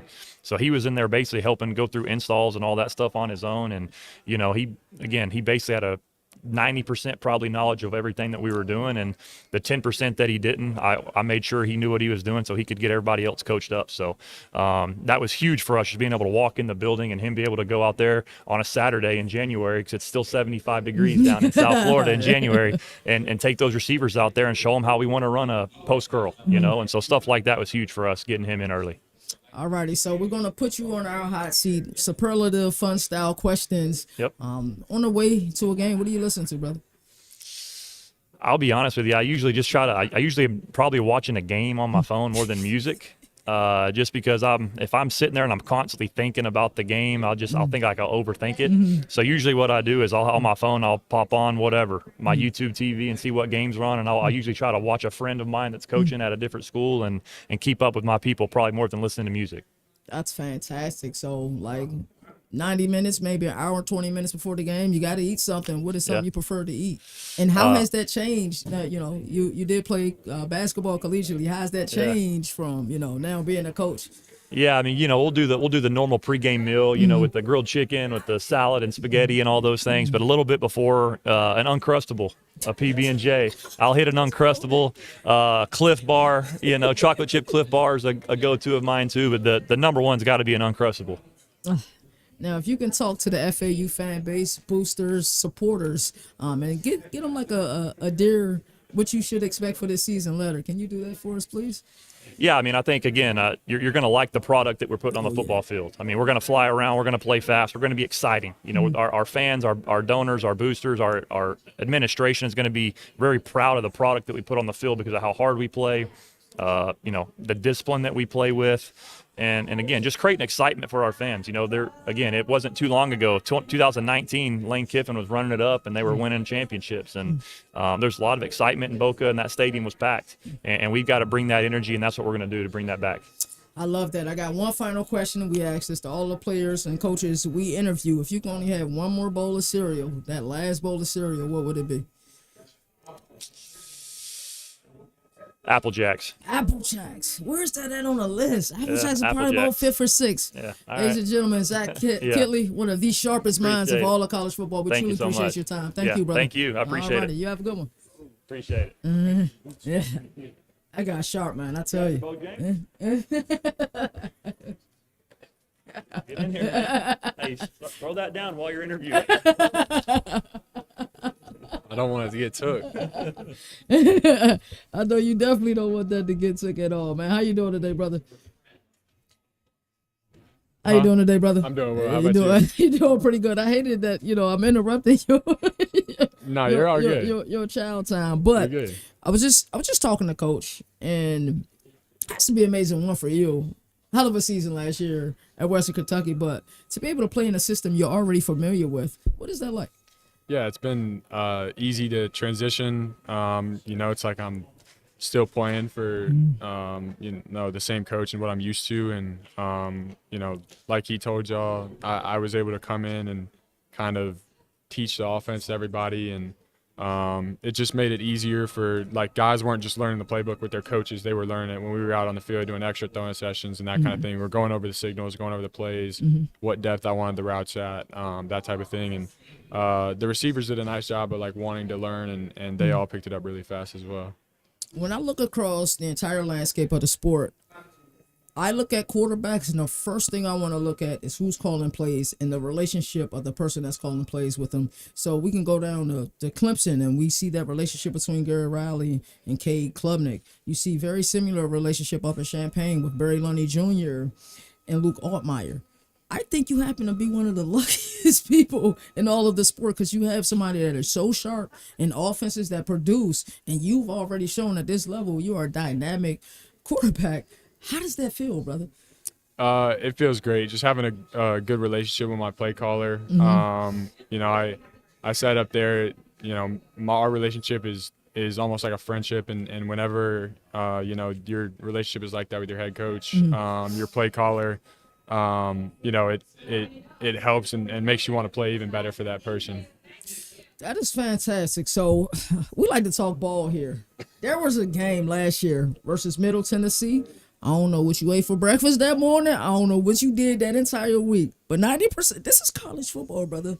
27 for 30, 90% completion percentage. You went ahead and threw for 398 yards and 5 touchdowns. Like, was there a period, like, are you, like, blacked out during that time? Like, you know, I never played the game other than high school ball. Like, so, like, was it, like, did you feel good that day? Or just, like, after, like, a few possessions, like, wow, things are feeling really good. Just explain to us how that feels for us who don't play the game. Yeah. Well, I didn't start in that game, and so I was I came off the bench and prepared, you know, as if I was starting, and you know, so when my time came, I was ready to go. I knew what I was going to get from them defensively. They were super base in what they did, and didn't disguise a lot of their stuff. So what you saw pre-snap was kind of what you got post-snap, and I don't know. I came in and we were already on like the 15-yard line. I handed off a jet sweep and then we ran like a little pop pass to our tight end, and so my first pass of the game was a touchdown. And then after that, kind of was just in a rhythm and was really confident throwing the ball around and knowing where my guys were going to be. And my receivers made a lot of really nice plays in that game as well. Yeah, that's amazing. I remember seeing it. I'm like, yo, who's this kid? Like, just trying to figure out, because we do copious amounts of research, prior to the season, and then just seeing you come out of nowhere, we're like, oh, we better start paying attention to him. So we've talked a lot, and your coach talked a lot about the work you guys have already put in. I think it's important that, in order to win these games on Saturdays, what you doing in January, February, March, April, May, June, July, and August is just as important. So it sounds like you guys had a really good winter workout season.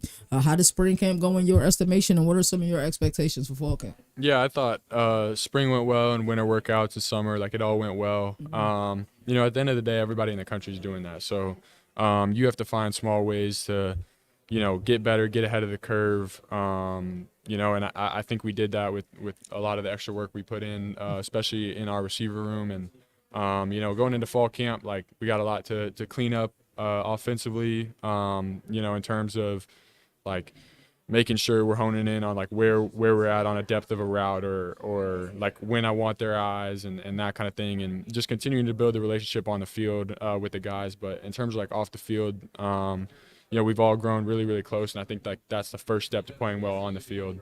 So going into camp, just tuning up some of the finer things offensively, specifically in the pass game, and I'm really excited for camp to start on Tuesday. Wow, this is my favorite time of the year.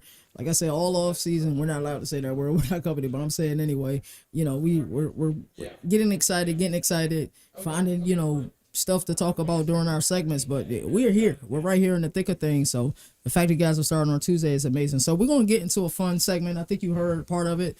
We call it rapid fire questions. It's our superlative style segment. So what are you listening to? 2 hours, 90 minutes before a game start. What are you listening to? What is in the headphones? I got a playlist literally called Relax, and I like that. There's like all the songs on there like don't have words. They're really just like slow like melody beats, and it calms me down. I used to listen to all the hype stuff, and I'd come out and like overthrow like my first 4 throws. When I listen to the calm stuff, like I'm super just even keeled. You can't tell like if anything's bothering me, rattling me, anything like that. And listening to that music really helps me pregame. That's phenomenal. We were talking to Jalen Kittner earlier, and he there's this praise and worship song. He says he kind of listened to it on repeat because of that calming fact. Being able to stay even keel. I don't think people truly understand how much information you all process in like a 2.5 second window. Can you speak on how difficult that is to be in there? You're doing all of your calls, helping your offensive line, seeing what you see defensively. If there's any last minute adjustments, how difficult is it to play this position at this level? Yeah, I mean, it's definitely not easy. And it takes a lot of preparation to do what we do. You can't just high school you could go out there and not study and go out and play well. In college you got to be able to study, understand what defenses are doing, really have a knowledge of the game of football in general, especially going into week 1. Like we don't know exactly what Maryland's going to come out and do week 1, and so you have to have a good understanding of football and be like, okay, after the first drive this is what they're doing, and this is what we can do to beat it and whatnot. And but yeah, just it takes a lot of studying during the week, and it's definitely harder than what people think. Yeah, I think people can be critical until they're put in that position. You got 300-pound people trying to take your head off. So back to the superlative style questions. You just prompted something in my mind, so I had to ask you that question. What is your favorite pregame meal? Usually just chicken. Just chicken? Yeah, chicken and spaghetti. Like some pasta? Yeah, Gotcha. pasta. So I know you can't say what play call, even probably the style of play call, but what is something you hear in the huddle and you like, yeah, I'm about to cook up? I usually like when we call like a smash concept to the front side with a cross coming from the backside and a post curl. It's just an easy read to me. I'm literally going 1, 2, 3, 4 back. And when I hear that, it's got answers to everything. It's got answers to pressure, and it's just a play that I feel comfortable with. That is incredible. And if you can do a Dear FAU letter, talk to the fans, the boosters, the donors, and everybody, go ahead, take that moment, look in the camera, and talk to them. Dear FAU, I hope you guys are ready for the season because we're ready to put on a show for you guys. I love that. I love that answer. And the final question I have: if you can have one last bowl of cereal, that last bowl, you can't have any more. After that, what will be that last bowl of cereal? They don't make them anymore. Man. But it's like Cheerios came out with like they had like these strawberry ones, but it was like it was like normal Cheerios, and then like they'd have these little strawberry ones like mixed in there. And I think they make it like with a chocolate now, and I don't really like the chocolate as much. But if I could have that again, that would. We've talked to over 250, maybe 300 players and coaches. That's the first time we heard that. We heard that answer, and I think that's the first time we ever had a first time answer. Truly appreciate you, bro. I can't wait to see what you guys do this season. I know you and Zach Kinley gonna light it. You know what up. I can't say it live, but I know you guys gonna light it up. Truly appreciate your time. Good luck on your season. We will be visiting you guys on your tour. The Maryland game, is that at FAU or in Maryland? It's at Maryland. Yeah. Yo, we might gotta go to Maryland week 1. FAU Maryland. Come on. It's a day game. Yeah, at noon. It's at noon. So It's at we'll have time to catch the flight to Clemson, LSU. Yeah, we're doing it. We're going to FAU Maryland week 1. Sounds truly, good. Truly appreciate your time, brother. Yes, sir. Thank you. Absolutely. Well, how we doing on time and who I got next? Way over there. Okay. You gotta do that. Okay. Alrighty, Bryce. Bryce, you ready? Hey, what's happening, brother? Nice to meet you, man. How you doing? Good.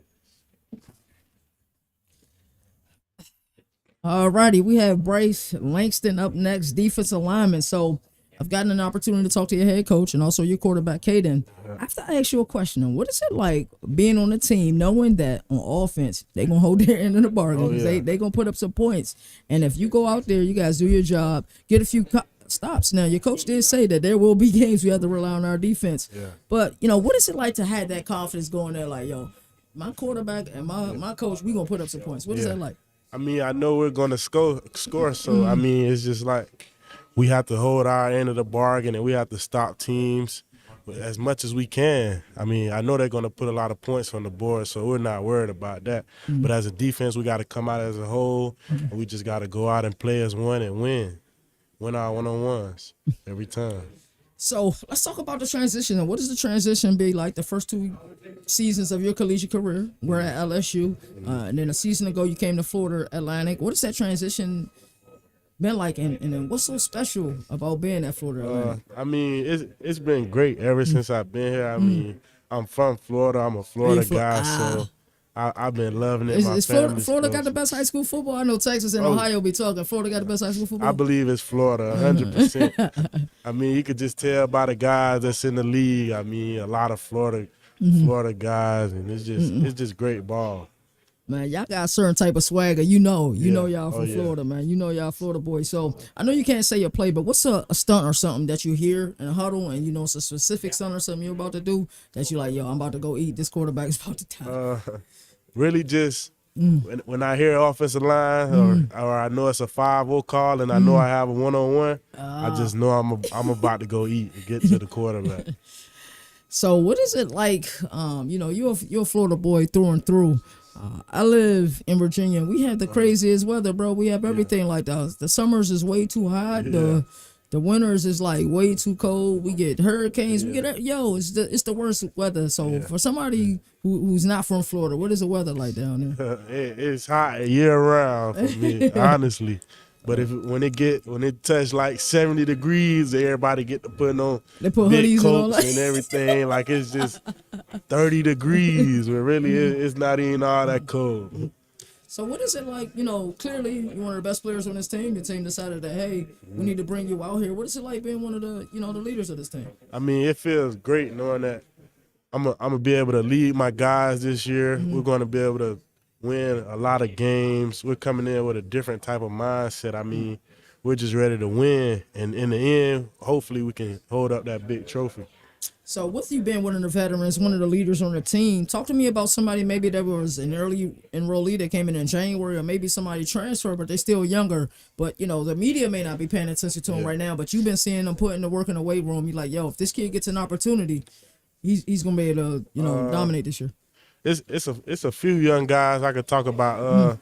Josh Roberts, one of the edge guys, he puts in work constantly. I mean, he just grinds. That's all he know, and he's a young guy, so it really impresses me. I could talk about Hector, a young linebacker. He's a young athletic kid. He's just gonna continue to grow and just be great. Zion, he had a great spring coming in early enrollee. He had a great spring, and it was very impressive from all three of those guys. That has to be great, being one of the leaders of the team, seeing the young guys come in work. Of course, I know y'all messing with them a little bit. Yeah. But that's the way it's supposed to be. But it has to be great to see them come in, put that work in, and then you start seeing some of the results. Like, hold on, this kid really did got talent. Talk to me about what is it like playing in Brett Dewhurst's system. I mean, it's great. It's a lot of movement. I really can't talk much about it. Of course.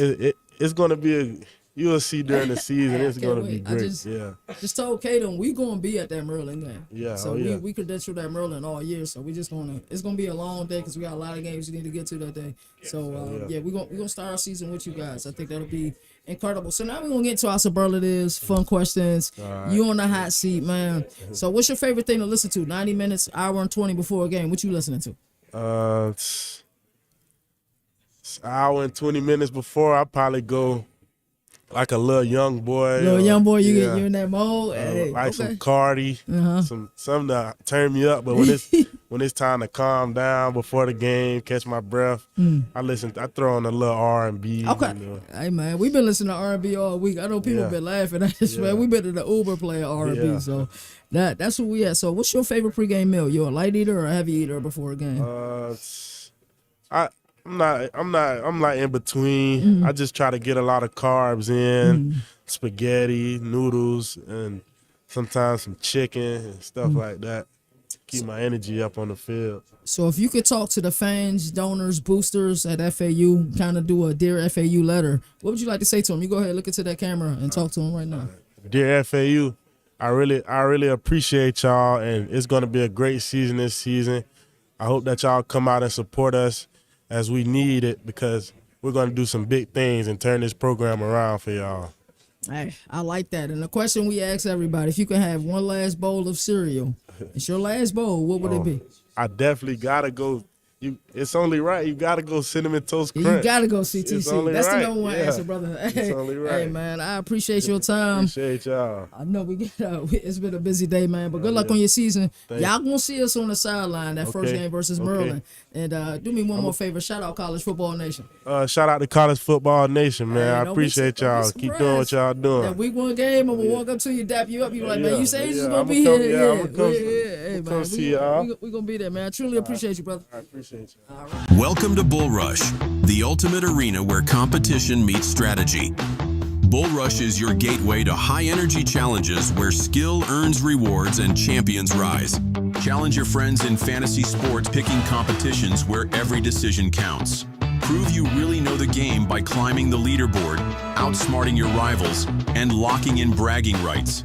It's a battle of instincts, strategy, and sports knowledge. Ready to make your picks? Visit bullrush.com today. Are you in? You know, back when I was a Bears fan. So. Yeah, Bears. Are you going right here? Yeah. So right now we got Owen McCown with us. Owen, how you doing today? I'm doing great. How you doing? Pretty good. If y'all don't know, his father is Josh McCown, former NFL quarterback. One of my favorite, probably one of my favorite Chicago Bears quarterbacks of all time. So Owen, I want to get started right now. Yeah. Last year was your first time being like a full-time starter in college. Right. Before that, your first year at UTSA, you started, I believe it was one game, which you played in 7. How did those moments of that first season being at UTSA prepare you for last season? Yeah, I think, I was fortunate. I was at Colorado before UTSA, and as a true freshman, I got to start some some of those games, start some Pac-12 game, which is obviously, big time football, live reps, but, obviously made the transition to UTSA. It's been great. Got to sit behind Frank Harris, who was a tremendous leader, obviously a great player. Just got to learn a lot from him, and then just continue to grow throughout each season. Got to learn the offense week in and week out. I think last year was, it was my first time fully starting, but I think it was a underwhelming performance from us. We were 7-6. I think as an offense we came out a little slow. Ended fast in the back half, so I think it's just all about flipping the script and staying sharp throughout the whole season. You talked about being sitting behind Frank Harris. I believe he was I want to say 5-year starter for UTSA. Yeah. What did he give? Did he give you any advice, and what did you learn from him? Just sitting behind him for a season. Yeah, I think it started with leadership. I mean, Frank walks in the room, he lights up the whole room. I think that's just the presence, the aura he has with himself. So I got to learn a lot from him from a vocal leadership standpoint. And then on the field, he's tough as nails, like you said. Nobody plays for that long without being tough. So I think. Learning about his toughness, I think in clutch scenarios, what he does with the football in game. So there was plenty of things, and to this day, I still continue to learn. So Jeff Traylor, awesome head coach. I feel like was one of the best offensive minds in college football. Yeah. I want to ask you how has he put you in a position to succeed in your quarterback career so far? Yeah, I think, you look at, who he's had. It starts with Frank and, the amount of games, championships he's won with Frank, and it trickles down from the coaching staff, obviously with Coach Traylor, and then to Justin Burke, our offensive coordinator, and so on and so forth. But it says a lot about his program from statistically for us offensively to start with Frank and then continue to have that same momentum last year. Like I said, the front half of the year wasn't as good, but the back half to finish up strong and still be higher in the stats. Obviously we want, more wins. That's the most important thing. But definitely for him to do this, back-to-back quarterbacks has been huge. I want to ask too. Last year was you had stat wise it was solid. Was there like any individual goals you set out for yourself this upcoming season? I mean, I know the wins are the most important thing. Yeah. So right. Yeah. No, I think I just try to look at it from that lens. It's you go into each day trying to win each day, win each practice, and then obviously win each game. So I think, like I said, it was underperforming season for us last year. We were 7-6. I think looking in last year, we were obviously trying to win a championship. But I think early on we weren't as sharp, but I think it said a lot about our team halfway through the season. We responded and flipped the script and ended up doing really good in the back half and ended up winning a bowl game. So I think it's all about starting fast this season and continuing that momentum. I want to do like a little bit of rapid fire questions. Yep. Have you played college football 26 yet? Here and there, yeah. Do you agree with your quarterback rating? What is it? I'm not too sure what your overall is, but I mean, my guess is UTSA. They probably didn't put much respect on your name. Yeah, even though you had a solid season last year. I'll leave that for the professionals, EA people, whatever they want. Yeah, I don't get too much in the overall. So wait, are you a guy that like plays with UTSA, or do you play with other teams, or? Yeah, I feel like if somebody asked me to play, I gotta play with UTSA. I mean, who wouldn't? What I'm saying, who wouldn't play with their team in the game? So who has the stronger arm, you or your dad? Ooh, that's a good question. He has me in size, so he might have me by a little bit. But I think he's got me in the how far he can throw it. But I'll challenge him to whatever. I love to hear that. Yeah. Describe UTSA's fan base in one sentence or one word. Yeah. I think super competitive, and that's kind of the whole city's very competitive. Obviously, we have the Spurs, but there's no really football team in San Antonio, so we are the professional team, if you will, in San Antonio. So they back us a lot. They'll let us know if we didn't do good, and they'll be behind us if we do good. It's just what every competitor wants, and we love our fans. Favorite spot on UTSA's campus? Favorite spot? Man, I need to get out and venture more. I like Papado's little seafood spot, kind of in San Antonio is good, but like I said, I need to hit the small little outlets more. Yeah. Favorite team hobby to do? Favorite team hobby to do? I'm a big hooper, so I like playing basketball. So I'll go to the rec and we'll play all around the world or whatever it might be. Obviously trying to stay healthy and not get hurt, but I love hoops, so definitely playing basketball. I got into golf recently. I'm not very good, but golf or basketball would definitely be the activity. Are you the best hooper on the team? I'll stay a little humble. I say top. I'm in the starting five. So You're in the starting five. I'm in the starting five. That's all you need to know. You ain't gotta be humble. It's open. You ain't gotta be humble. You cool. I mean, if you want to say you the best, you can. Yeah. Go ahead. Nah, yeah. Yeah. And what can the UTSA fan base expect from you this upcoming season? Yeah, I think, like I said, we got a bunch of competitors. So I think people that are guys like Owen Pee Wee, who you'll hear from next, is just guys that'll compete their butts off no matter what the score is. I think that's all you can ask for from a fan's perspective, is to see your team, going full speed with perfect effort. So, and finally, can we get a shout out College Football Nation? Yeah, shout out College Football Nation. Yep. It's been Owen McCown. Thank you for this interview, sir. Yep, I appreciate you. Yep, nice appreciate talking it, brother. to you. Yep. Yeah. What's up, Owen? What's up? How you doing? Doing good. A little nervous, but what you a little nervous ready about, to man? go. That's just me. I don't know. I be nervous to talk. I mean, I don't blame me. I get like a little nervous too, even though it's like I done did this 1,000 times before. Still, how today been? Oh, it's going good. It's going good. It's my first time out here, so like, it's pretty fun. Yeah. It's your first time like out in Charlotte and everything. Yup.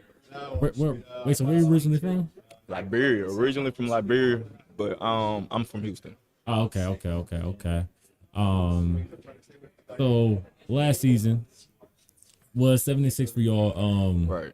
What has been some adjustments y'all made this offseason to improve from last season?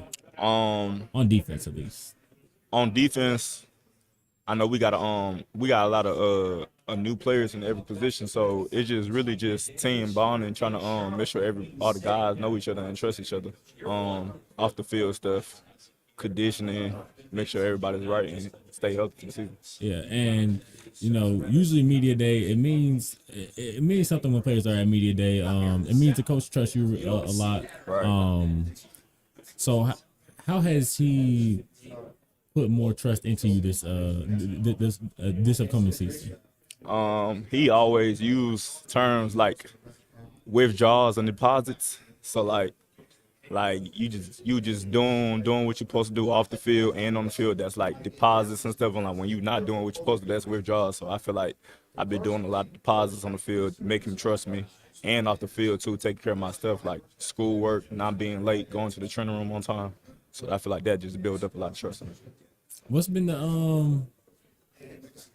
the biggest goal you've set to improve on this offseason? Like within your game? Just my MAs, just making sure I get the little things right. Like my read steps and stuff, my eyes. That's like the biggest thing I really just want to focus on. Okay. I also want to ask, like, because I only couldn't answer, so I want to ask, like, what's been your favorite spot on UTSA's campus? Favorite spot? Mama Loves. That's a full spot though. Oh, okay. Okay, yeah, Mama Loves. But like favorite spot around the UTSA campus, I don't really have none. I just after football, I like to go home and chill, get my body right. So you've been with UTSA. Jeff Traylor, of course, as I was talking earlier, awesome coach, awesome scheme guy. Like I want to ask, what's been like your favorite moment with him as your head coach? Our conference, my first year, we won conference championship. My first year, and that was like one of the best moments of my life because I ain't never won a championship ever. So that was that was the moment. You got like a funny story that you could tell? Nah, it's just when we win the game, everybody circle up in the locker room and start dancing, throwing water and stuff. He just in there just jumping around, waving his hand, just going crazy. I want to do like little rapid fire questions. You play college football 26? I suck at it. I'm not good at it, so I don't really play it that much. But I play Warzone a little bit. You play Warzone? Warzone. Are you the best Warzone player on the team? I wouldn't say I am. I just started playing Warzone. I'm not really a game guy, but I'm starting to get the hang of it. Go to meal from your favorite food spot on UTSA's campus. Chick-fil-A. Chick-fil-A. So what you usually go with from there? Spicy deluxe meal, large, American cheese. What's that lemonade they got? That pineapple dragon fruit? I get that. Yup. That's my go-to right there. You mess with the fries, macaroni? I like the fries. Oh, okay. Macaroni, not too much. Unless I get the nuggets and I'm like mixing it all up. Yeah. Good. Wait, are you not a big macaroni guy? Oh, what? You are you not like a big macaroni guy, or? I am, but like it depends. Not where. Chick-fil-A. Okay, Not Chick-fil-A. I feel that. Favorite play call that the DC can make? Ooh, I love blitzing. So like when he called the blitzes, my eyes get wide. Like I just be ready to just go. Go after the quarterback. Okay. Game winning interception or game winning sack. Since you like blitzing so much. That's a good one. I'll say game winning interception. Cause those are harder to get. Yeah. Yeah. So I'll say game winning interceptions. Okay. One more. What's your go-to snack? Go-to snack. Yeah. I just got onto these. It's one of these chips from New York. It's like these special type of chips. They only got it in New York. They only got them in New York? I finally tried them and I'm in love with them now. But I forgot what it's called though. I gotta remember. Only problem is you're not in New York to get them every day. Fact, I'm gonna have to order. That's the biggest problem with traveling. Yeah. Is that Other than that, I'll say Snickers. Snickers? Okay. Yeah. Yeah. That's the biggest problem. You take something in a different city, you like, damn. Can't even get it no more. Gotta know somebody out there. Well, can we get a shout out College Football Nation? Shout out College Football Nation. Nice to be here. Out of here. Out of here. Appreciate that, Oliver. Yes, sir. Thank you. Yep. Is Coach Traylor coming up? Yeah, Coach Traylor coming.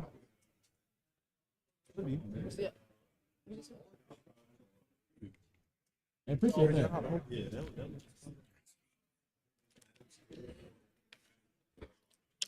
Killed it. I know you was looking forward to that.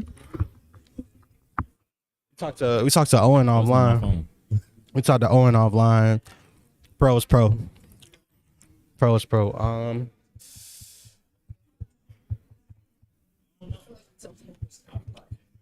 I feel like we talked to everybody too.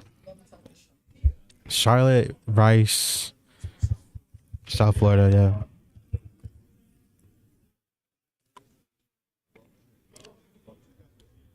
Well, let's get to work. Welcome to Bull Rush, the ultimate arena where competition meets strategy. Bull Rush is your gateway to high-energy challenges where skill earns rewards and champions rise. Challenge your friends in fantasy sports, picking competitions where every decision counts. Prove you really know the game by climbing the leaderboard, outsmarting your rivals, and locking in bragging rights. It's a battle of instincts, strategy, and sports knowledge. Ready to make your picks? Visit bullrush.com today. Are you in?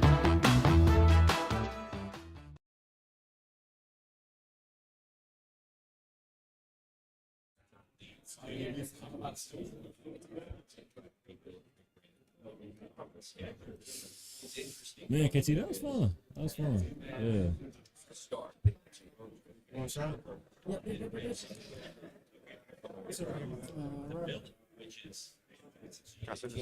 Yeah. All righty. We have Johnny King here with us today, Center for Charlotte. Welcome to the show, brother. Appreciate it. Good to be here. All righty. So how was you guys' extremely short trip here? Yeah, it's really nice. We it's like 15 minutes. So they ain't like it's my first ever media day too. So is it? Yeah. That's pretty special, man. Describe to me what it's like playing for Coach Tim Albin. I'm a huge fan of his, by the way. I'm gonna tell you. Yeah, it's really great. He's a really good guy. I first time I met him in December. I was actually in the portal, and then I went in his office and went and talked to him. And you could just tell how genuine it is.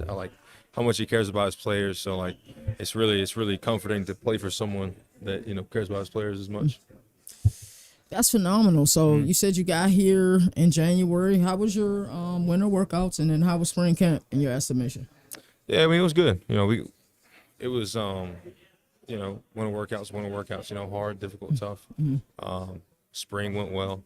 The team's getting a lot better.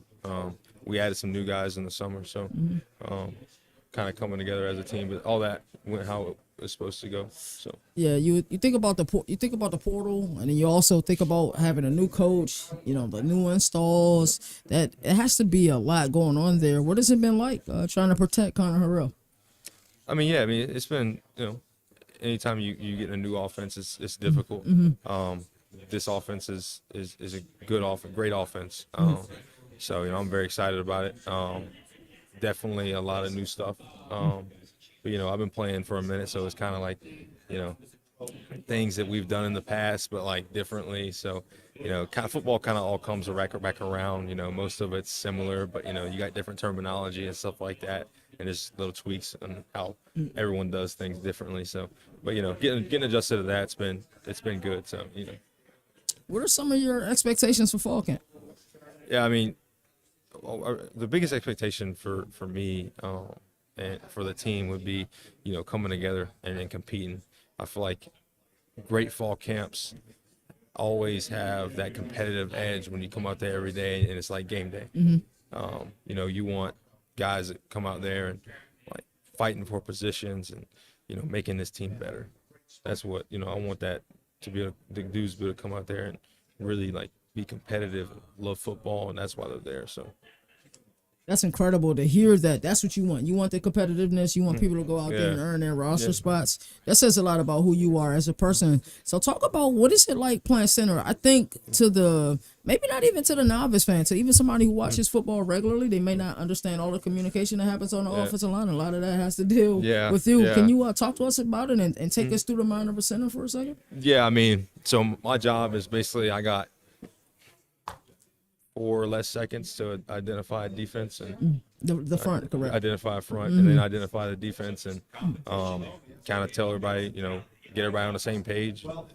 So it can be a lot. It can be a lot, but that's what I signed up to do. There's a lot of things that in different offenses you have different things, and then it can be a lot playing center. There's a lot of communicational piece, but it's your job at the end of the day to make sure the 5 up front and everybody else knows, kind of knows what's going on and keep everybody on the same page. So as a center, what is the most difficult thing to do? Is it getting out on a screen, or is it snapping the ball, trying to get your head up and then like pulling? Like, what is the most difficult thing to do as far as movement as a center?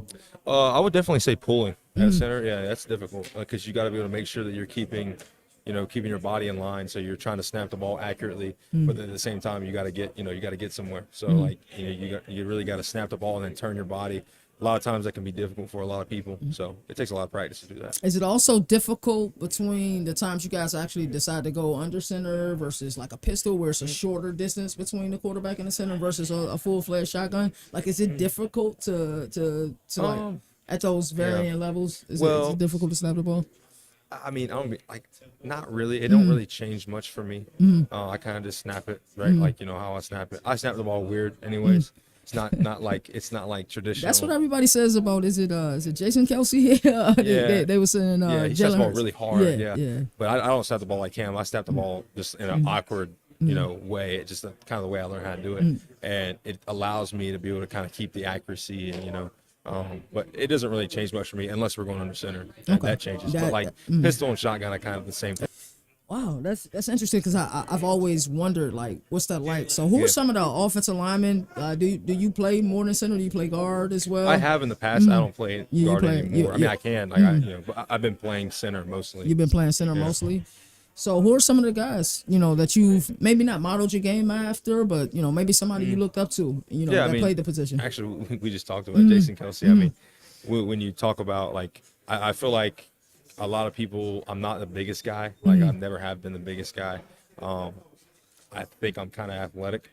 And that's what Jason Kelsey is. He's an athletic guy that's able to get his body in positions to be successful. So I try to model my game after him, but also I try to be like what works for me is what works for me though.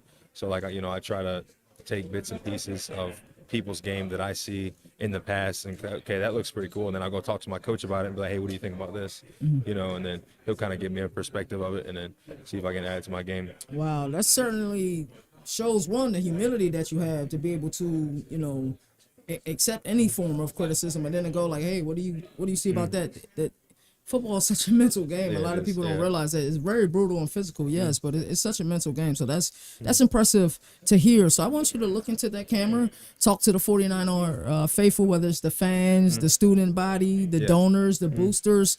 Go ahead, look into that camera and write a dear 49er letter. Yeah, I mean, dear 49ers, I mean, we appreciate you. We thank you for, all the everything you guys do, showing up on Saturdays. We're really excited about this year. It's going to be really fun, and we hope to see you guys on Saturdays. All righty. So we're going to put you in the hot seat real quick. Quick, fun, superlative questions, all lighthearted, just in good fun. So 90 minutes, hour and 20 minutes before a game, what are you listening to in the headphones if you're listening to music at all?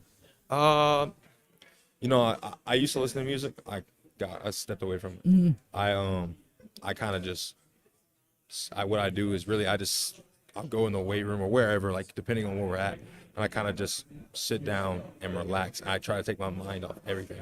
If I listen to anything, like it'll be like really slow, like white noise or something. I try to completely clear my mind because I feel like when you overthink things and overdo too much stuff, then your body just can't relax. Try to relax as much as I can at that point. That's the third time I heard that today. Caden Velkamp said that as well, and then John Kittner, like it's either something real somber, laid back, just so they can stay even keeled and just keep their mind off of things. So that's incredible to hear. So what's your favorite pregame meal? Probably you can't go wrong with like mashed potatoes and rice or like chicken. Right, that's kind of the best, or pasta or something. Right, something that's gonna stick to your stomach, get you ready. Yeah. I mean, I don't like to eat too much for a game though. I try to keep it light. So. So explain to me what life after football looks like for you. I'm trying to figure that out. I got a degree. I'm about to get a second one. So. Oh, that's what's up, man. Yeah, that's incredible. Yeah. So I mean, we'll figure it out. We'll figure it out. Hey, I like that answer. I like that you are goal oriented. It's about football right now. That's what I'm talking about. And the last question we ask everybody: if you can have one last bowl of cereal, even if you're not a big cereal eater, what would that last bowl of cereal be? What's the cereal called? Cocoa Pebbles? Cocoa Pebbles? Yeah. Is that I think we got two first today. Yeah. That's the second time. Yeah. That's the first time so we heard of Cocoa Pebbles. I used to eat that when I was younger somewhat. So what was your favorite thing, the cereal or the milk? The cereal. The cereal? Yeah, the cereal, yeah. For sure, man. Sometimes I'll eat it without the milk. Eat it without the milk. The cereal, Cocoa Pebbles. That's the first time we heard that, man. Yeah. We greatly appreciate your time. Good luck on the season. We'll definitely be visiting you guys on tour. I think we're doing a fall camp tour stop there, as well as in the regular season. We'll come and see you guys. Appreciate it. Thank you. Absolutely. Good luck on the season, brother. Appreciate it.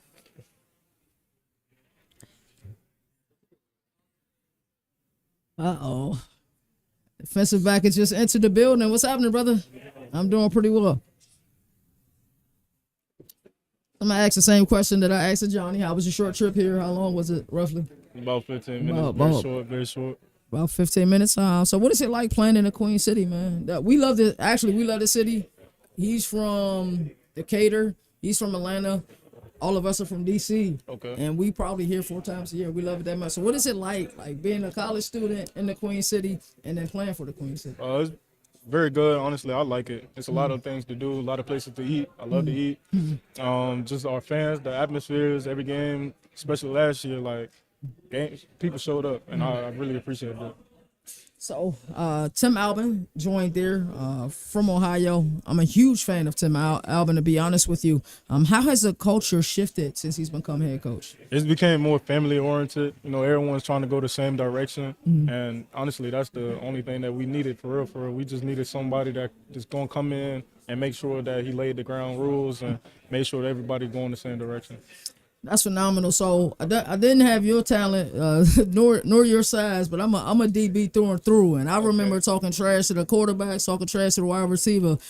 How competitive is it during spring camp? It's ones-on-ones. Y'all talking to him? Yeah, I'm talking. We all talking for sure. I think we all just want to compete, and that's the best thing for a team. Just having everybody, on one accord, just making sure that we all are great.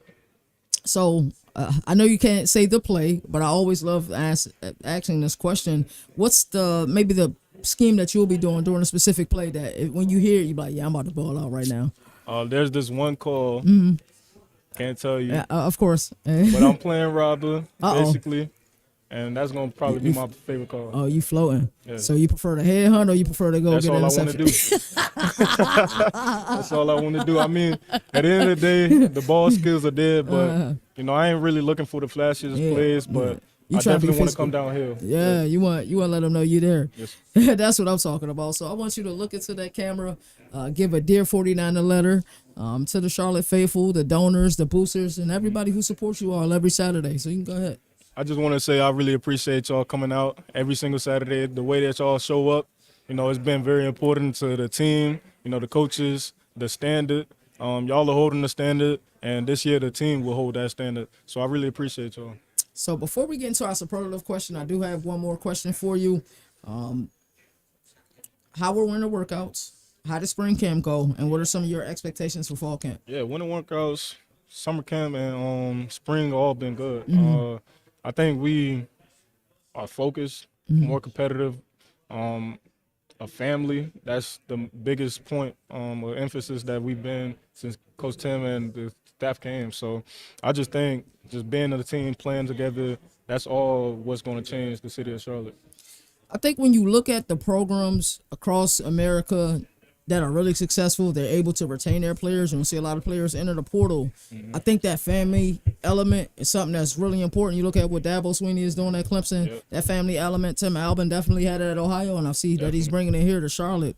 So that's impressive to see. So we're going to start our fun, superlative style. We like to call it rapid fire questions. Okay. Hour and 20 minutes, 90 minutes before kickoff. What you listen to in the headphones? I'm more of an R&B guy when it's not football related, but before a game, the first song I might play that App State game would be "Too Easy" by Von Off. Yeah, for sure. Hey man, being a headhunter, I know you gotta get hyped before gotta them get hyped games. before the game. You know what I'm saying? That's incredible. So talk to me about your favorite uniform drip, like the favorite uniform you like putting on. So we just got some new uniforms. Those are very tough to me. I would think I'm going to say the green top, white pants, white helmet would be the. Those my are favorite. cold. Yeah, Those definitely. are cold. I do like those a lot. So what's your favorite pregame meal? Meal. I eat a lot of steak. So steak, probably a little bit of pastas or rice on the side. I would rather Hawaiian rolls, but some type of bread, just to be able to maintain that fluids that I'm taking throughout the day. For sure. So talk to me about a guy early enrollee or maybe somebody that's, second year, didn't get much playing time last year, who's been really putting in the work, and you let us know who we should be watching out for, that everybody kind of flying under the radar. On defense, I would say, being that we got so many transfers, I'm going to say, I'm not going to give a transfer down. I'm going to say our corners. Okay. We got two great corners that's going to come in and play. So I think those are the two people that you should watch out for. I like that a lot. So you heard me ask this question to Johnny earlier. If you could have one last bowl of cereal, what would it be? One last bowl of cereal. Cinnamon Toast Crunch. Cinnamon Toast Crunch. CTC, that's the number one ask. I got to. I appreciate your time, brother. Good luck on the season. I can't wait to see you guys on our tour, Thank you so man. much. I really Absolutely. appreciate it. You'll have a good one. Thank you. Bro, I am having a blast at American Media Days, man. The amount of access that you get here, still, in my opinion, and in my estimation, not enough people are covering this conference. It's crazy that we're here, and it's only like 4 or 5 entities that are on Radio Row right now. So that's incredible. Who we got coming up next? What time is it? It's time for lunch. Lunch. So we don't have anybody coming up? UTSA got moved to 1:30 just for JLM. And yeah, other than that, I'm doing clean sweep.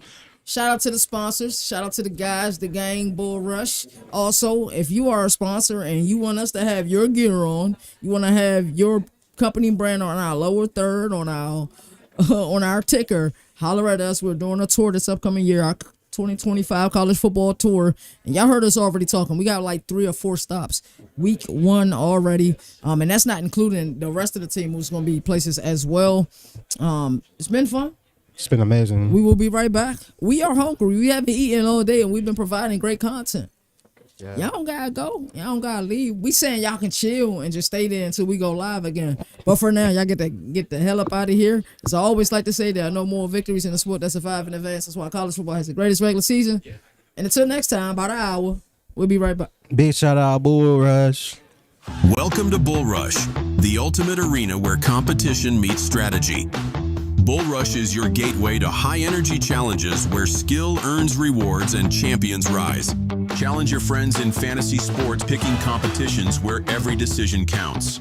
Prove you really know the game by climbing the leaderboard, outsmarting your rivals, and locking in bragging rights.